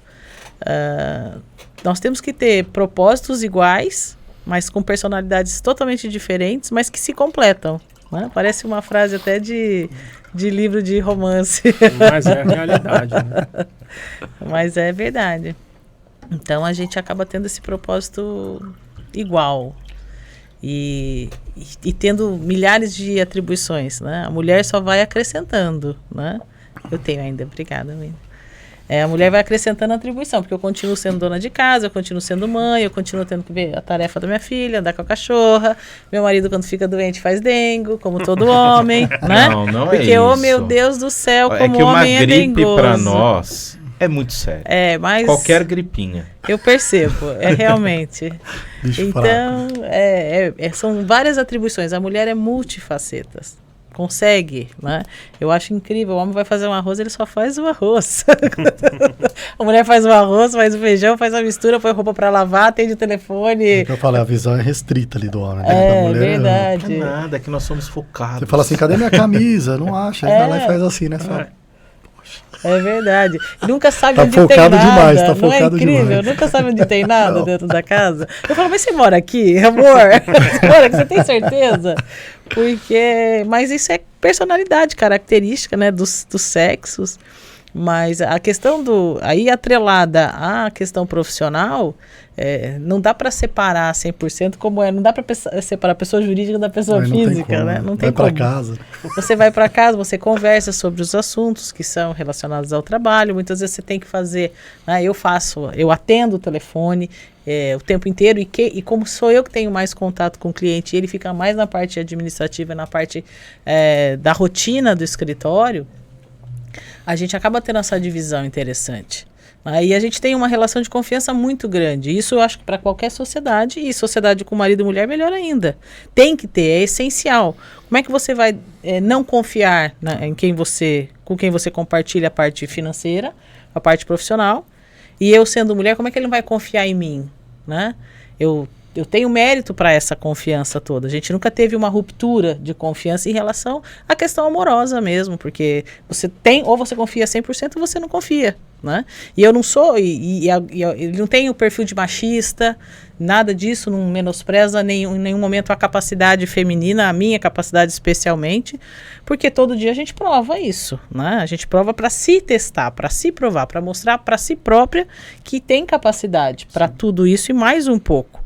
Então, essa vontade de empreender, essa vontade de ter essa autonomia profissional, ela vem junto, mas desde que ela tenha com ela a consciência das responsabilidades. Você, como empreendedor, chega no 5º dia útil, não importa se você tem ou se você não tem. Você tem que honrar seus compromissos. Você tem que honrar com o seu cliente aquilo que você fez, que ele te contratou para isso. Você tem que fazer o melhor, aí é uma frase do Mário Sérgio Cortella, que eu adoro, você tem que fazer o melhor que você pode fazer dentro das condições que você tem, até que você possa fazer melhor em condições ainda melhores. Uhum. É exatamente isso que a gente tem hoje na realidade brasileira, né? O brasileiro é um lutador nato. Então a gente faz isso como rotina, trabalha, né? Dá atenção, a minha filha é uma menina espetacular, é uma queridíssima, né? O meu segundo amor, né? Da vida. Ela é resultado de uma relação de muita confiança, de muito amor e uma gravidez muito desejada. E aí eu acho que o filho também traz isso. Que você deseja, você ama, você mostra, não é ela vai para o escritório, né? Ela pequenininha, ela queria carimbar, na época que tinha papel, mamãe, eu quero carimbar.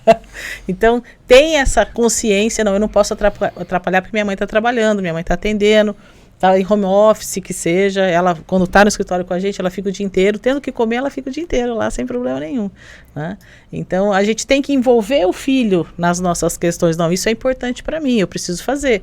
Se eu for sair de casa à noite para fazer um curso, ou se eu estiver online fazendo curso, ela entende que isso é importante. Eu não estou trocando a minha família pela minha profissão. A gente está fazendo a sedimentação de várias importâncias na vida. E ela entende que aquilo que eu posso proporcionar vem do meu trabalho e que eu faço porque eu gosto, não é eu faço porque... Não, eu tenho que trabalhar. A gente tem que tirar essa visão de que o trabalho é um fardo. O trabalho, na verdade, é uma realização pessoal muito grande. Eu acho que as pessoas se realizam, fazem a diferença, faz a diferença para a personalidade, para a satisfação pessoal, é muito, muito, muito importante. Porque você vê um resultado, né? Eu acho o trabalho, a mulher que fica em casa, eu acho um trabalho muito mais difícil, porque não é um trabalho reconhecido. Né? Ele só é reconhecido se você for fazer esse trabalho para outra pessoa. Eu tenho uma pessoa que trabalha comigo que é da minha extrema confiança. Eu falo para ela isso. O seu trabalho só vale aqui. Na sua casa não vale. Por quê? Porque quando eu faço na minha casa, também não vale. Dali 2 minutos é um trabalho que está totalmente desfeito. Você tem vontade de chorar. Né? Agora, você sair, você ganhar mercado... Para mim é uma satisfação. Pode ser que, né, as pessoas pensam diferente, a gente tem que respeitar as diferenças. O direito prega muito isso, que é respeitar as diferenças, as desigualdades e tentar trazer a minimização dessa desigualdade para uma realidade melhor. Mas eu prego que a mulher tem que ter uma satisfação profissional, independentemente da questão da realização pessoal. E as mulheres hoje fazem inúmeras opções. Quer ter filho ou não quer ter filho? Quer casar ou não quer casar? Não pode ser uma imposição. A mulher tem liberdade, todas as liberdades que a gente possa pensar, e nem por isso ela deve ser julgada por isso. Então ela tem que ter liberdade e ela tem que fazer jus a isso tudo. Olha, eu decidi isso, eu quero fazer determinada coisa e vou fazer. Agora tudo tem consequência. Né? Perfeito. Só um gancho bem rapidinho, não esquece não. Pedro Mota Cortella, que a doutora citou, Mário Sérgio Cortella, o pai. Uhum. O filho esteve aqui conosco, tem um episódio no YouTube, plataformas digitais, por favor, vão lá. Já está no ar. Né? Assistam, tá incrível o episódio, e ele trouxe uma visão, que você falou do Ricardo, né? A esposa dele, do Pedro Cortella, ela fica com o financeiro. Ele não toca nada do financeiro, ele toca a questão operacional, ele fala, não... Então tem algumas passagens muito legais, inclusive da criação da agência Sofia, que foi criada por conta do pai dele. Uhum. Então não percam, estejam lá. Vitor, vamos lá. Na verdade, a gente fala aqui que o objetivo que a gente tem aqui no podcast é levar para a pessoa que quer empreender um pouco da prática. Eu queria saber da doutora, como que a doutora faz na prática? Por exemplo, a doutora vai tirar férias, eu vou lá para Assis no final do ano. Como que a doutora faz com o trabalho? Na verdade, não existem férias. Nunca. Na verdade, eu falo que como eu estou à disposição, eu estou à disposição. Então, a gente tem a questão do recesso forense, que a gente se vale dele para viajar, para teoricamente descansar. Mas eu me coloco sempre de plantão, para qualquer situação que ocorra, né? Alguma intercorrência que acontece nesse meio do caminho aí. Eu não penso, nunca consegui pensar diferente.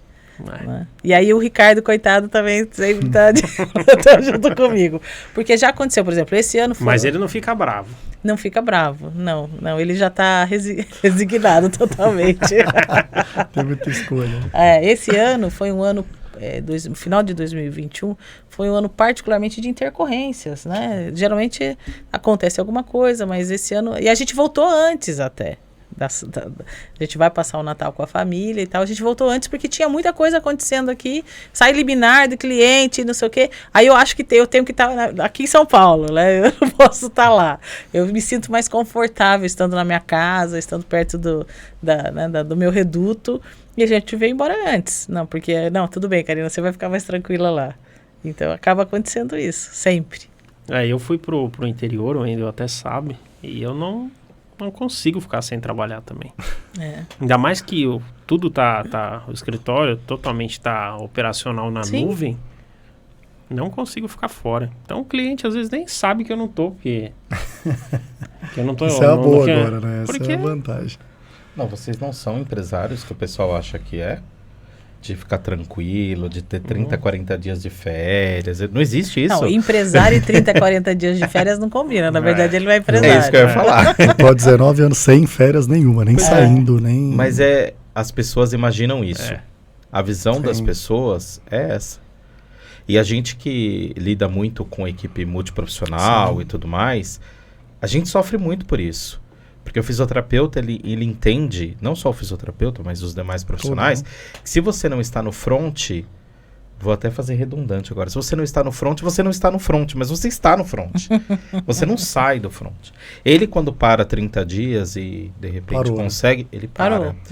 Quem acaba gerenciando o parque, vamos colocar assim, que é toda a empresa e todo o ecossistema, e ainda tendo outras questões envolvidas, não para. As principais datas é onde nós estamos mais atuantes, né? Carnaval, Dia das Mães, Natal, Ano Novo, porque não pode ter furo nenhum, e é onde a gente tem que ficar e todo mundo comemorando. Quer descansar, quer sair. E só a gente sabe, né? O planejamento começa em outubro, por exemplo, de dezembro, do Natal, Ano Novo, a gente tem que começar a planejar em outubro o que você vai fazer, qual o plano de ação. Exatamente, mas isso é legal porque como o nosso podcast é para descomplicar essa questão, é importante que as pessoas saibam que empreender é exatamente isso. Que empreender é estar à disposição 24 horas por dia, 7 dias por semana, Natal, Ano Novo, e por aí vai. Férias, você viaja. Dizer que não viaja, ok, a gente viaja. Mas não acontece daquela, desliguei, mudei agora. Tuf.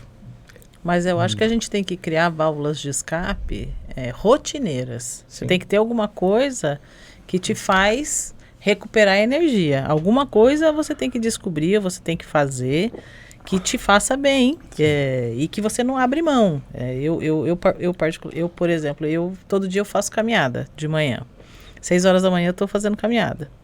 6h30 no máximo, e eu organizo a minha cabeça naquele momento. E eu gosto muito de ir à missa, né? Então, eu vou lá no Padre Marcelo. Então, Padre Marcelo, vou à missa, vou lá porque é um momento, assim, de desopilar, de colocar a minha fé em prática, de confiar em alguma coisa que vai além das minhas forças, porque eu acho muito difícil. Eu vi uma entrevista da Raquel de Queiroz, que ela fala que a filha dela estava falecendo e ela não acreditava em Deus. E ela falou que foi muito difícil para ela, porque ela não tinha quem pedir. E eu acho que a vida sem ter alguma crença, qualquer uma, né? Acreditar em alguma coisa é muito importante para mim, né? Não acho que quem não acredita em Deus esteja errado, nada disso. Mas eu achei essa passagem muito interessante, essa entrevista dela muito interessante. Para mim faz muita diferença. É o que eu pratico no meu dia a dia.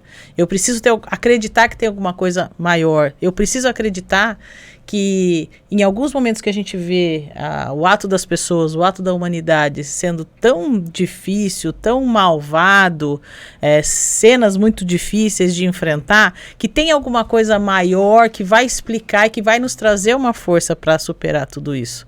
Porque se a gente acreditar que o mundo é só isso, que só é feito de pessoas más, né? A gente mora numa cidade grande, a gente vê episódios muito difíceis acontecendo, muito ruins.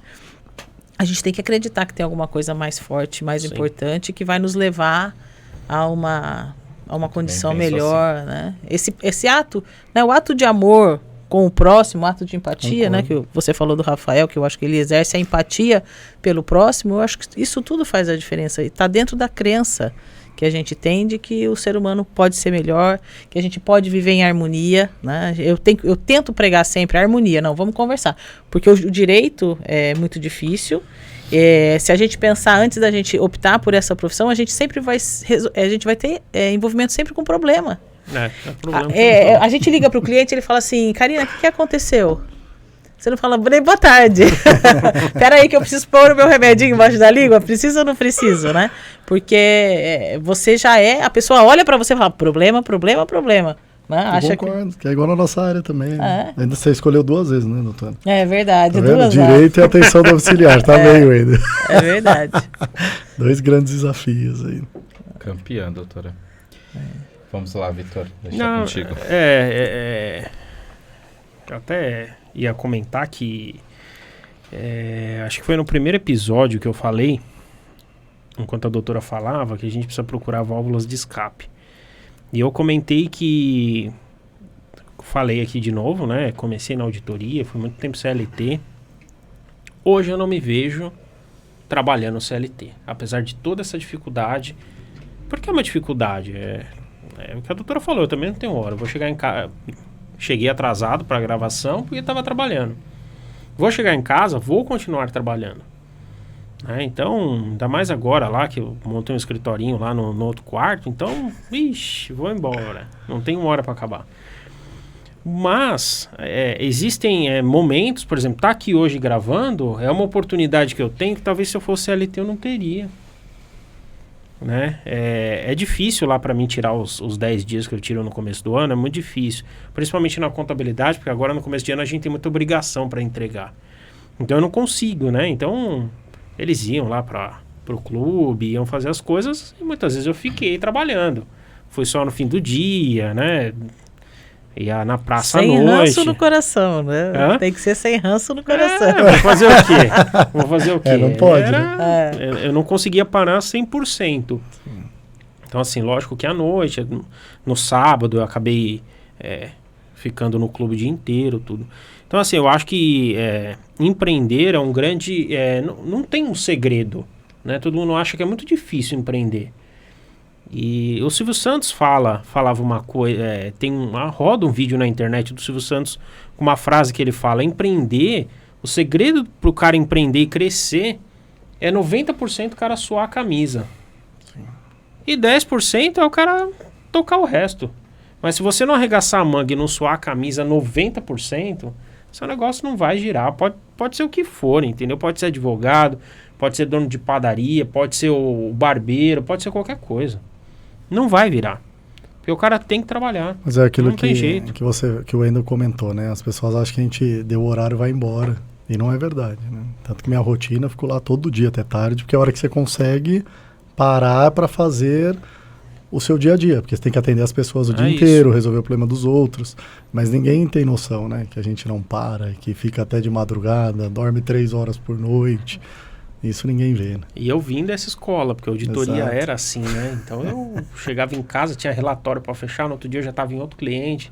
Então eu tenho essa pegada de fazer muita coisa ao mesmo tempo. E eu fica gosto... fazendo conta à noite, né? Na cabeça, não dorme. Eu vou, por exemplo, a doutora gosta de fazer caminhada. Se tem uma coisa que eu não tenho paciência é fazer exercício. Eu gosto de comer. Eu acho que comer... Então, já. Então, porque eu vou fazer o exercício, a academia, já me matriculei umas... Faz aquele plano anual, Por isso que eu montei em casa. Porque eu chego, aí eu me forço. Mas eu não Mas consigo. é o que tira meu estresse. Porque se eu sentar na bicicleta, né? em 5 minutos que eu tô pedalando na bicicleta... Já começa a me dar uma agonia. Mas aí põe na frente da TV. Fala, entendeu? eu podia estar fazendo o podcast. tal coisa, aí eu tô aqui pedalando. Sabe aquelas camisetas que algumas academias dão? Você tem eu acho, só acho, tá? Que as academias, algumas delas, inclusive aqui da Zona Norte, deveria me colocar como patrocinador. Colocar aqui o Wendel Santiago, porque eu só pago. Eu pago o plano anual e não exerço. Não vou. Aí o cara pensa, eu vou economizar, né? Não, exato. Ele fala, não, barato, não vai. Patrocinador, você também. Patrocinador de academia. Mas eu vou falar que é importante para quem empreende ter uma vida de exercício e uma condição de alimentação regular. Né? Com certeza. Eu falo isso aqui e isso é uma coisa que eu erro na minha vida. Eu também. Dá para perceber. Por isso que ele começou a rir já, né? Dá para perceber que eu erro e erro bastante, mas é porque não é fácil, né? Não a gente fácil, não tem horário para comer. No dia a dia você fala, vou fazer uma rotina. Você começa bem, mas você se perde no meio do caminho. É uma semana de... Para todo mundo rotina, é assim, né? Não, mas tem que ver alguma coisa que goste. Sei lá, dançar, né? Tem que... Não, dançar não tá no esquema. Vai dançar com a esposa, fazer dança de salão. Já tentei achar essa coisa que eu preciso fazer que eu gosto. Também. Eu cismei que eu ia subir, eu tô no 11º andar, que eu ia subir a pé. Todo dia. Fiz 3 vezes até agora, não consigo mais. Quantos anos? Também não gostei disso daí. Na verdade, só se eu virar TikToker, né? TikToker que fala, né? O que eu resolvi? Vou comer só esse restinho de ano e o ano que vem eu vejo o que eu faço, entendeu? Não é fácil estabelecer essa rotina e tem que ter mesmo. Tem que ter coisas que te deem prazer e atividade física. A gente sabe, né, que tem que fazer mesmo. Aí eu fui fazer outra coisa para prestigiar minha filha, que ela adora dançar.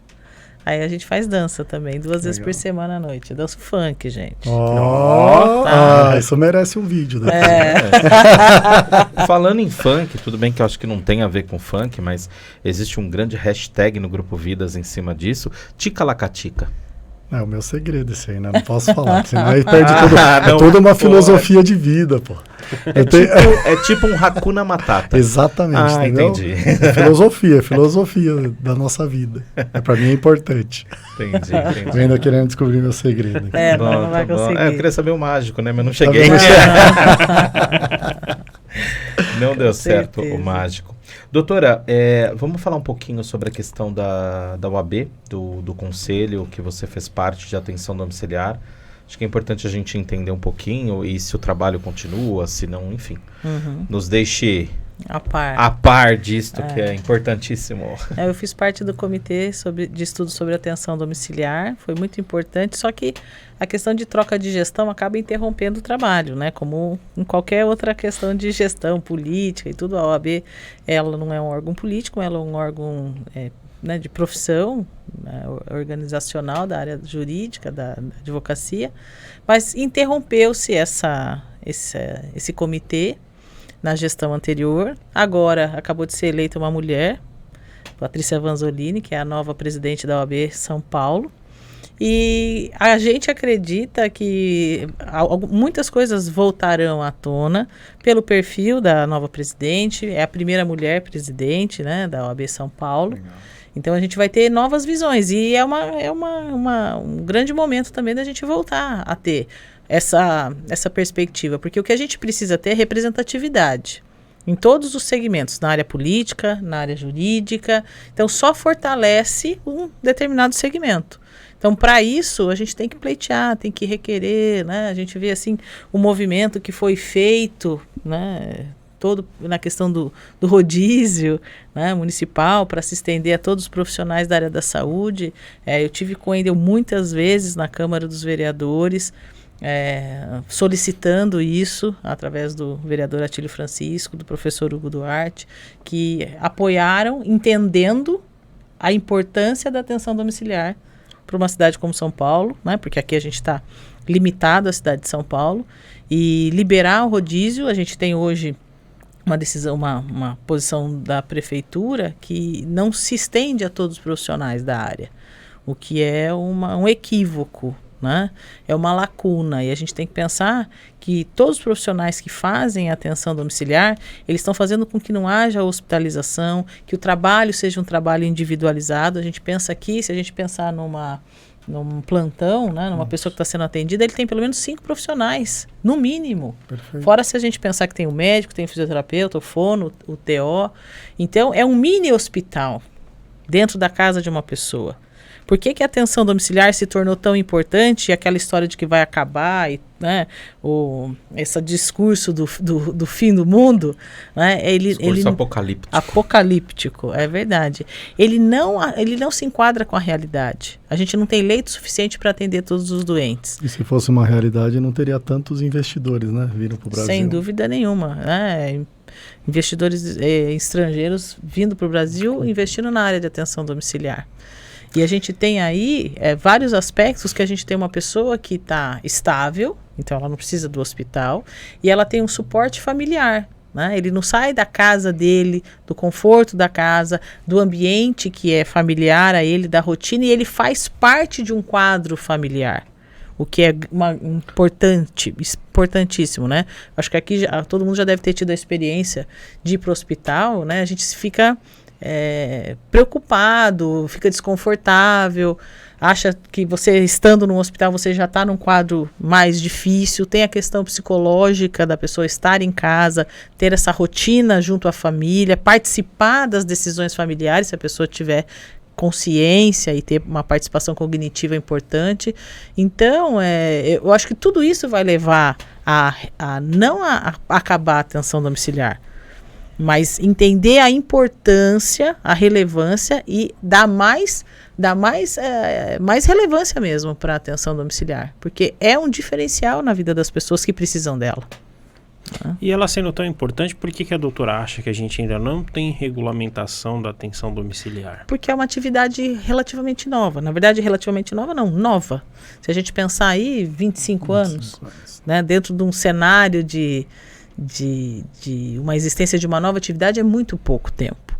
Então, poucas pessoas conhecem ainda, né? Porque não se utilizaram dessa modalidade. Eu já tive em várias audiências que, às vezes, a gente vai fazer a instrução e a gente tem que explicar o que é o home care. Numa instrução administrativa, home care, mas é o que mesmo? Né? Então, eu acho que também tem a questão hoje, essa oportunidade que vocês estão nos dando, especialmente, eu agradeço bastante, porque é uma forma da gente entender que é importante, entender que é relevante, que muitas pessoas não se utilizaram, mas muitas se utilizam, né? A gente tem aqui, eu não sei precisar o número de pacientes que hoje se tem na cidade de São Paulo, mas são milhares de pessoas que se utilizam, né? Só o Vidas tem quantas pessoas? 4.200 pacientes. 4.200 pacientes. Na verdade, se a gente pensar no último censo NEAD, a gente estaria falando de ter uma estrutura de hospitais do estado de Santa Catarina. É muita então, assim, coisa. É muita coisa. Não, é muita coisa negligenciada.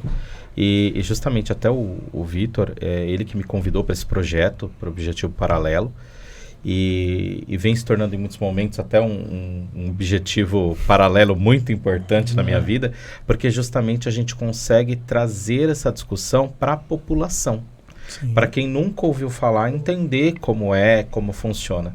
E eu tenho aprendido muito com eles também, quando eu tenho aqui, em muitos momentos, assim, eu participo de episódios que são pessoas de uma área que não tem nada a ver com a minha.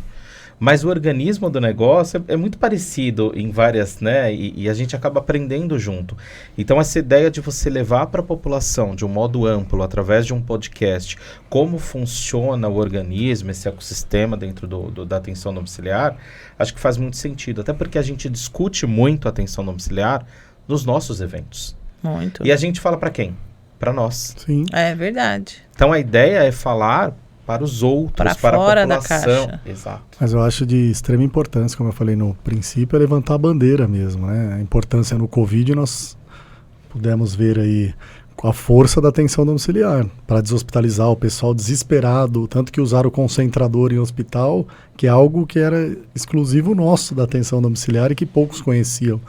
Né? O que é um concentrador? Aí o Wendel manda melhor na que verdade, vamos explicar para a população de forma geral. Bora. É um equipamento que você trabalha para melhorar a parte de oxigenoterapia, de ventilação do paciente. Então é como se fosse um suporte ventilatório. A grosso modo é isso. Depois tem todo o aparato aí a explicação fica mais extensa. Mas a grosso modo mesmo, né?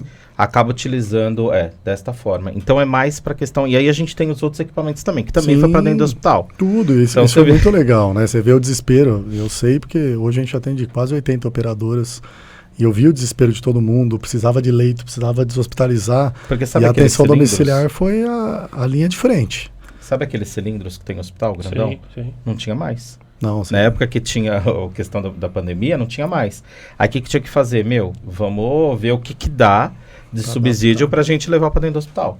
Aí veio a questão do concentrador, da questão de melhorar a ventilação e trabalhar a questão do paciente. Aí veio a questão do BIPAP, que era utilizado mais dentro da atenção domiciliar para dentro do hospital. Quando eu vi nos jornais, né, que você via falando do concentrador, você fala, poxa, olha, algo que a gente utiliza há tantos anos e que nunca foi valorizado. Tanto que aí subiu o preço. Sim, exato. É verdade. Em Manaus, por exemplo. Não é verdade? Em Manaus, por exemplo, o que salvou o colapso lá foi a atenção domiciliar. Foi. Porque não tinha leito, não tinha nada, não tinha como. E pasmem, a gente tinha uma dificuldade de estrutura para casa também, porque não tinha equipamento. E aí foi muito do profissional que estava ali na assistência, por isso que é importante o profissional que nos assiste entender também a importância dele nesse ecossistema. Valorizar eles, né? Porque eles que seguraram, né? Enquanto ninguém queria atender um paciente com Covid, eles estavam na linha de frente atendendo, né? Exato. E isso faz toda a diferença pra gente. Era esse convencimento. E assim, ó, pra minha surpresa, eu vi o pessoal da ponta vestindo a camisa e indo para cima, que era uma coisa que a gente tinha muito medo, né? Receio. Acho que foi a minoria que não queria ir atender, que não queria ir lá pôr a mão na massa, que acho que é esse o grande objetivo da saúde, né? Isso foi muito importante para todos nós e mostrar a força. Nós criamos um programa de monitoramento também de Covid, a gente atendeu mais de 8.000 pacientes aí, e segurava na casa, porque acho que o psicológico também das pessoas foi abalado demais, né? Tanto que a saúde mental explodiu. Isso também era importante. Então, ter a segurança que um médico estava lá, estava olhando para ele não ter que ir lá no PS, onde estava explodindo tudo e que ninguém sabia o que estava acontecendo. E aí os protocolos, como a doutora colocou, mudava todo dia. Todo dia. Não sabia como atender. E criou-se um protocolo para a saúde mental dos funcionários, Criou, dos né, colaboradores. de todo mundo. Interno também nós fizemos isso, né? Porque... Na verdade, eu lembro quando começou, logo depois, assim, no início, veio uma resolução do Federal de Fisioterapia da questão da telefisioterapia. Gente, meu Deus, E agora? como é que a gente vai atender desse jeito, né? Quer dizer, fisioterapia, a telemedicina já era algo muito falado. Tudo bem que não virou a chave. E virou a chave de uma hora para outra durante a pandemia. Que foi, agora tem que ser. Ou vai a entendeu? tele, né? E que pra gente, em alguns sentidos, foi muito bom. Você poder enviar uma receita, né, médica, porque era uma grande dificuldade que eu tinha nos pacientes do interior. Não pode. Você tem que pegar, mandar enviar uma receita, ou pegar o médico local. Que é um absurdo, né? Um país com território tão grande como o nosso, você não investir em tecnologia, né, em melhoria. E que vai ser uma grande luta para frente. Sim, com certeza. Para continuar a telemedicina aí, que eu acho que tem que vir para ficar, né? Grande luta casos. da telemedicina para continuar, que tem que continuar mesmo, não tem caminho de volta. É também isso. Acho que a tele é saúde. Acho que de uma forma geral. A tele é tudo, né? Porque na nossa área também mudou muito. A gente não existia audiência virtual. E que eu comece ganhando na telecena e vou para a Mega Sena. Eu tenho colegas que não são adeptos da audiência online, né? Da audiência... E respeito muito a opinião, mas eu sou muito adepto da audiência online. Eu acho que dá pra gente fazer tudo na audiência online. É questão de você se acostumar. Eu acho que é espetacular também. Acho que alguns casos eles não podem ser realizados porque tem alguma complexidade. A gente vê às vezes que o mau uso, né, na verdade, dessa questão, né, porque tem que ter essa percepção do ambiente para ter um depoimento condigno com os fatos e tal. Eu acho só interessante que o judiciário ele gosta de delegar para o advogado as responsabilidades. Porque hoje, por exemplo, a gente não tem tido, né, teve o afastamento novamente do judiciário. Então, não tem audiência presencial, não tem nem atendimento nos fóruns atualmente. A gente faz despacho virtual e tudo mais. Aí o juiz quer que a testemunha vá no seu escritório. Eu falei, hoje eu fiz uma audiência de manhã e eu argumentei com a juíza. Ela falou assim, não, e a testemunha ela não conseguia porque ela não tinha acesso, ela não tem familiaridade com o sistema, não tem banco de dados suficiente, banco de dados celular para entrar, para baixar, não tem, e aí, o que eu faço?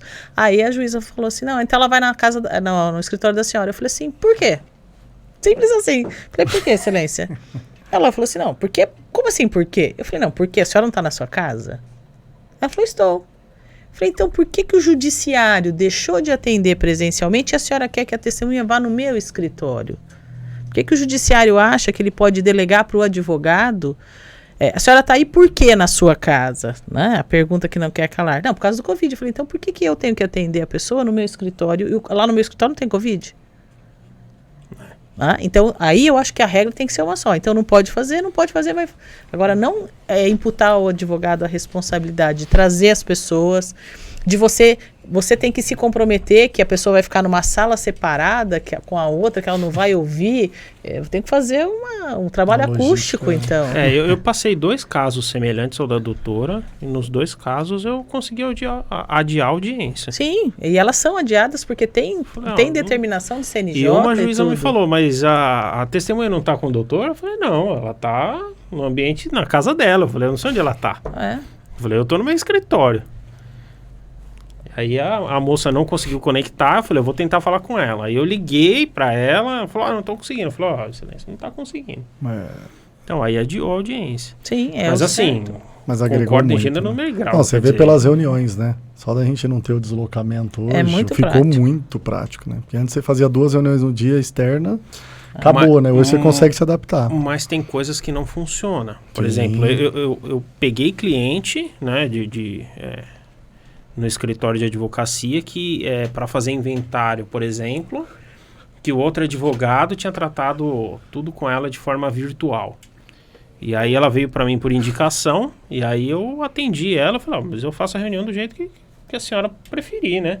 Se quiser vir no escritório, pode vir, quiser.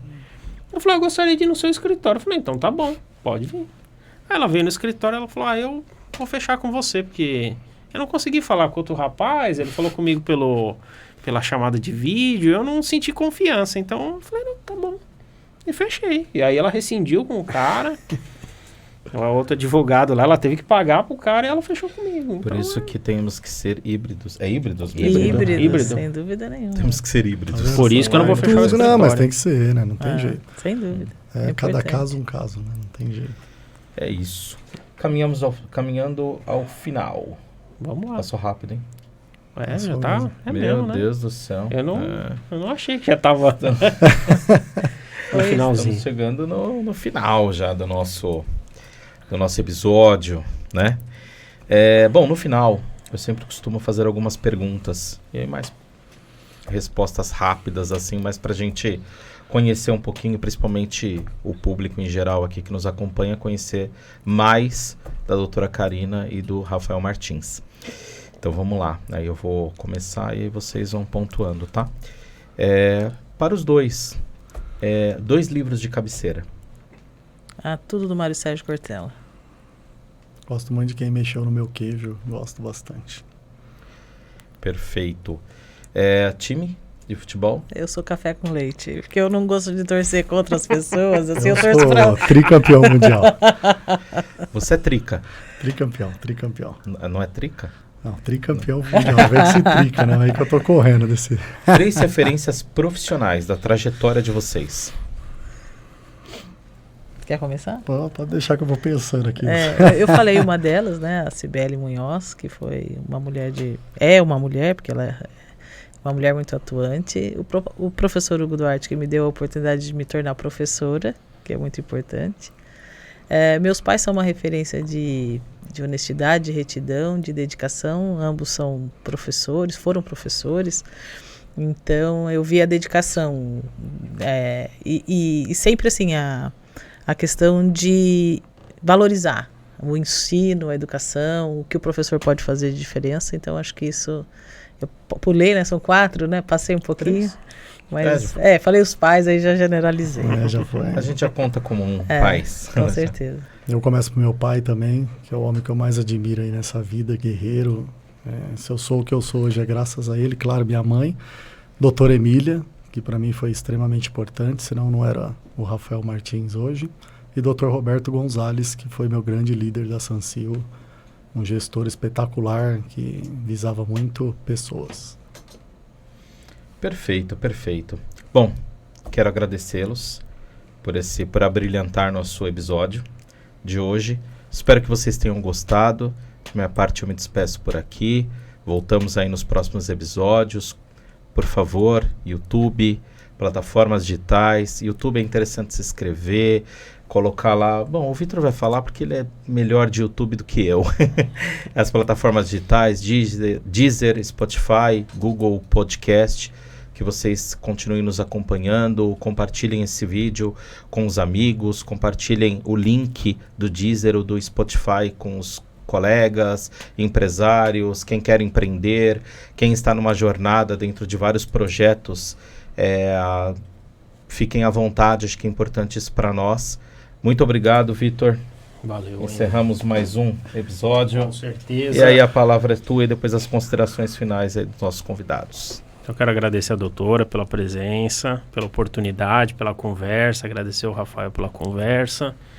Novamente lembrar vocês o que o Wendel já disse, para vocês se inscreverem no canal, ativar o sininho, dar um like aí no vídeo para a gente alcançar mais pessoas. Divulga aí o nosso projeto. Você quer ser patrocinador também pode falar com a gente aqui. A gente aí tem algumas ideias de patrocínio diferente e tem um projeto diferenciado para o podcast esse ano, que está bem interessante. Então você que também quer estar com a gente aí esse ano, pode dar um jeito aí de entrar em contato com a gente, seja numa mensagem, no direct lá no nosso Instagram, @Objetivo Paralelo, dá um jeito de falar com a gente lá, que também tem essa oportunidade. Né? Vamos deixar eles se despedirem agora. Vamos lá. Doutora. Eu queria primeiro agradecer o convite de vocês, foi um prazer muito grande. Conheci hoje o Vitor, um Wendel de longa data, né? E é uma honra muito grande estar aqui. Fazer essa parceria com o Rafael, que já é meu parceiro na vida profissional, amigo, todo o pessoal do Grupo Vidas, né? E desejar a todos muita sorte, né? Um ano que só está começando, muita sorte, prosperidade, saúde e amor, mais nada.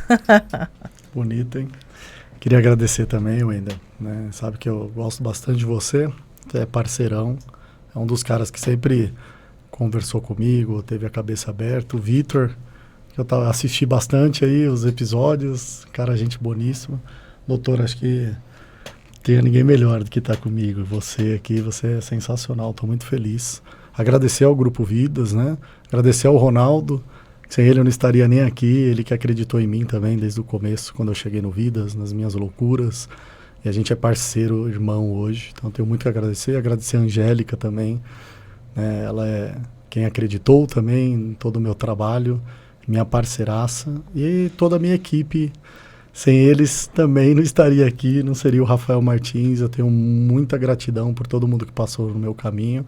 Fiz muitos amigos e vocês dois, com certeza, são meus amigos. Eu falo isso tranquilamente. Obrigado mesmo. Da mesma forma levanta que... essa bandeira aí pra gente, né? Parabéns, e o espaço de vocês, nota 1000, tô muito feliz. Gratidão e amor, como a doutora Karina falou, que é o principal que tá faltando. Muito obrigado a todos, voltamos no próximo episódio. E antes de finalizar, um abraço ao Apolo também, né? Porque é filhão, nosso... né? Assiste os nossos episódios, agora vai assistir o vai pai. Ficar feliz agora vai ficar contente. Então um abraço a ele também. É isso, pessoal. Nos vemos no próximo episódio. Forte abraço a todos. Tchau. Tchau. Tchau. Obrigado.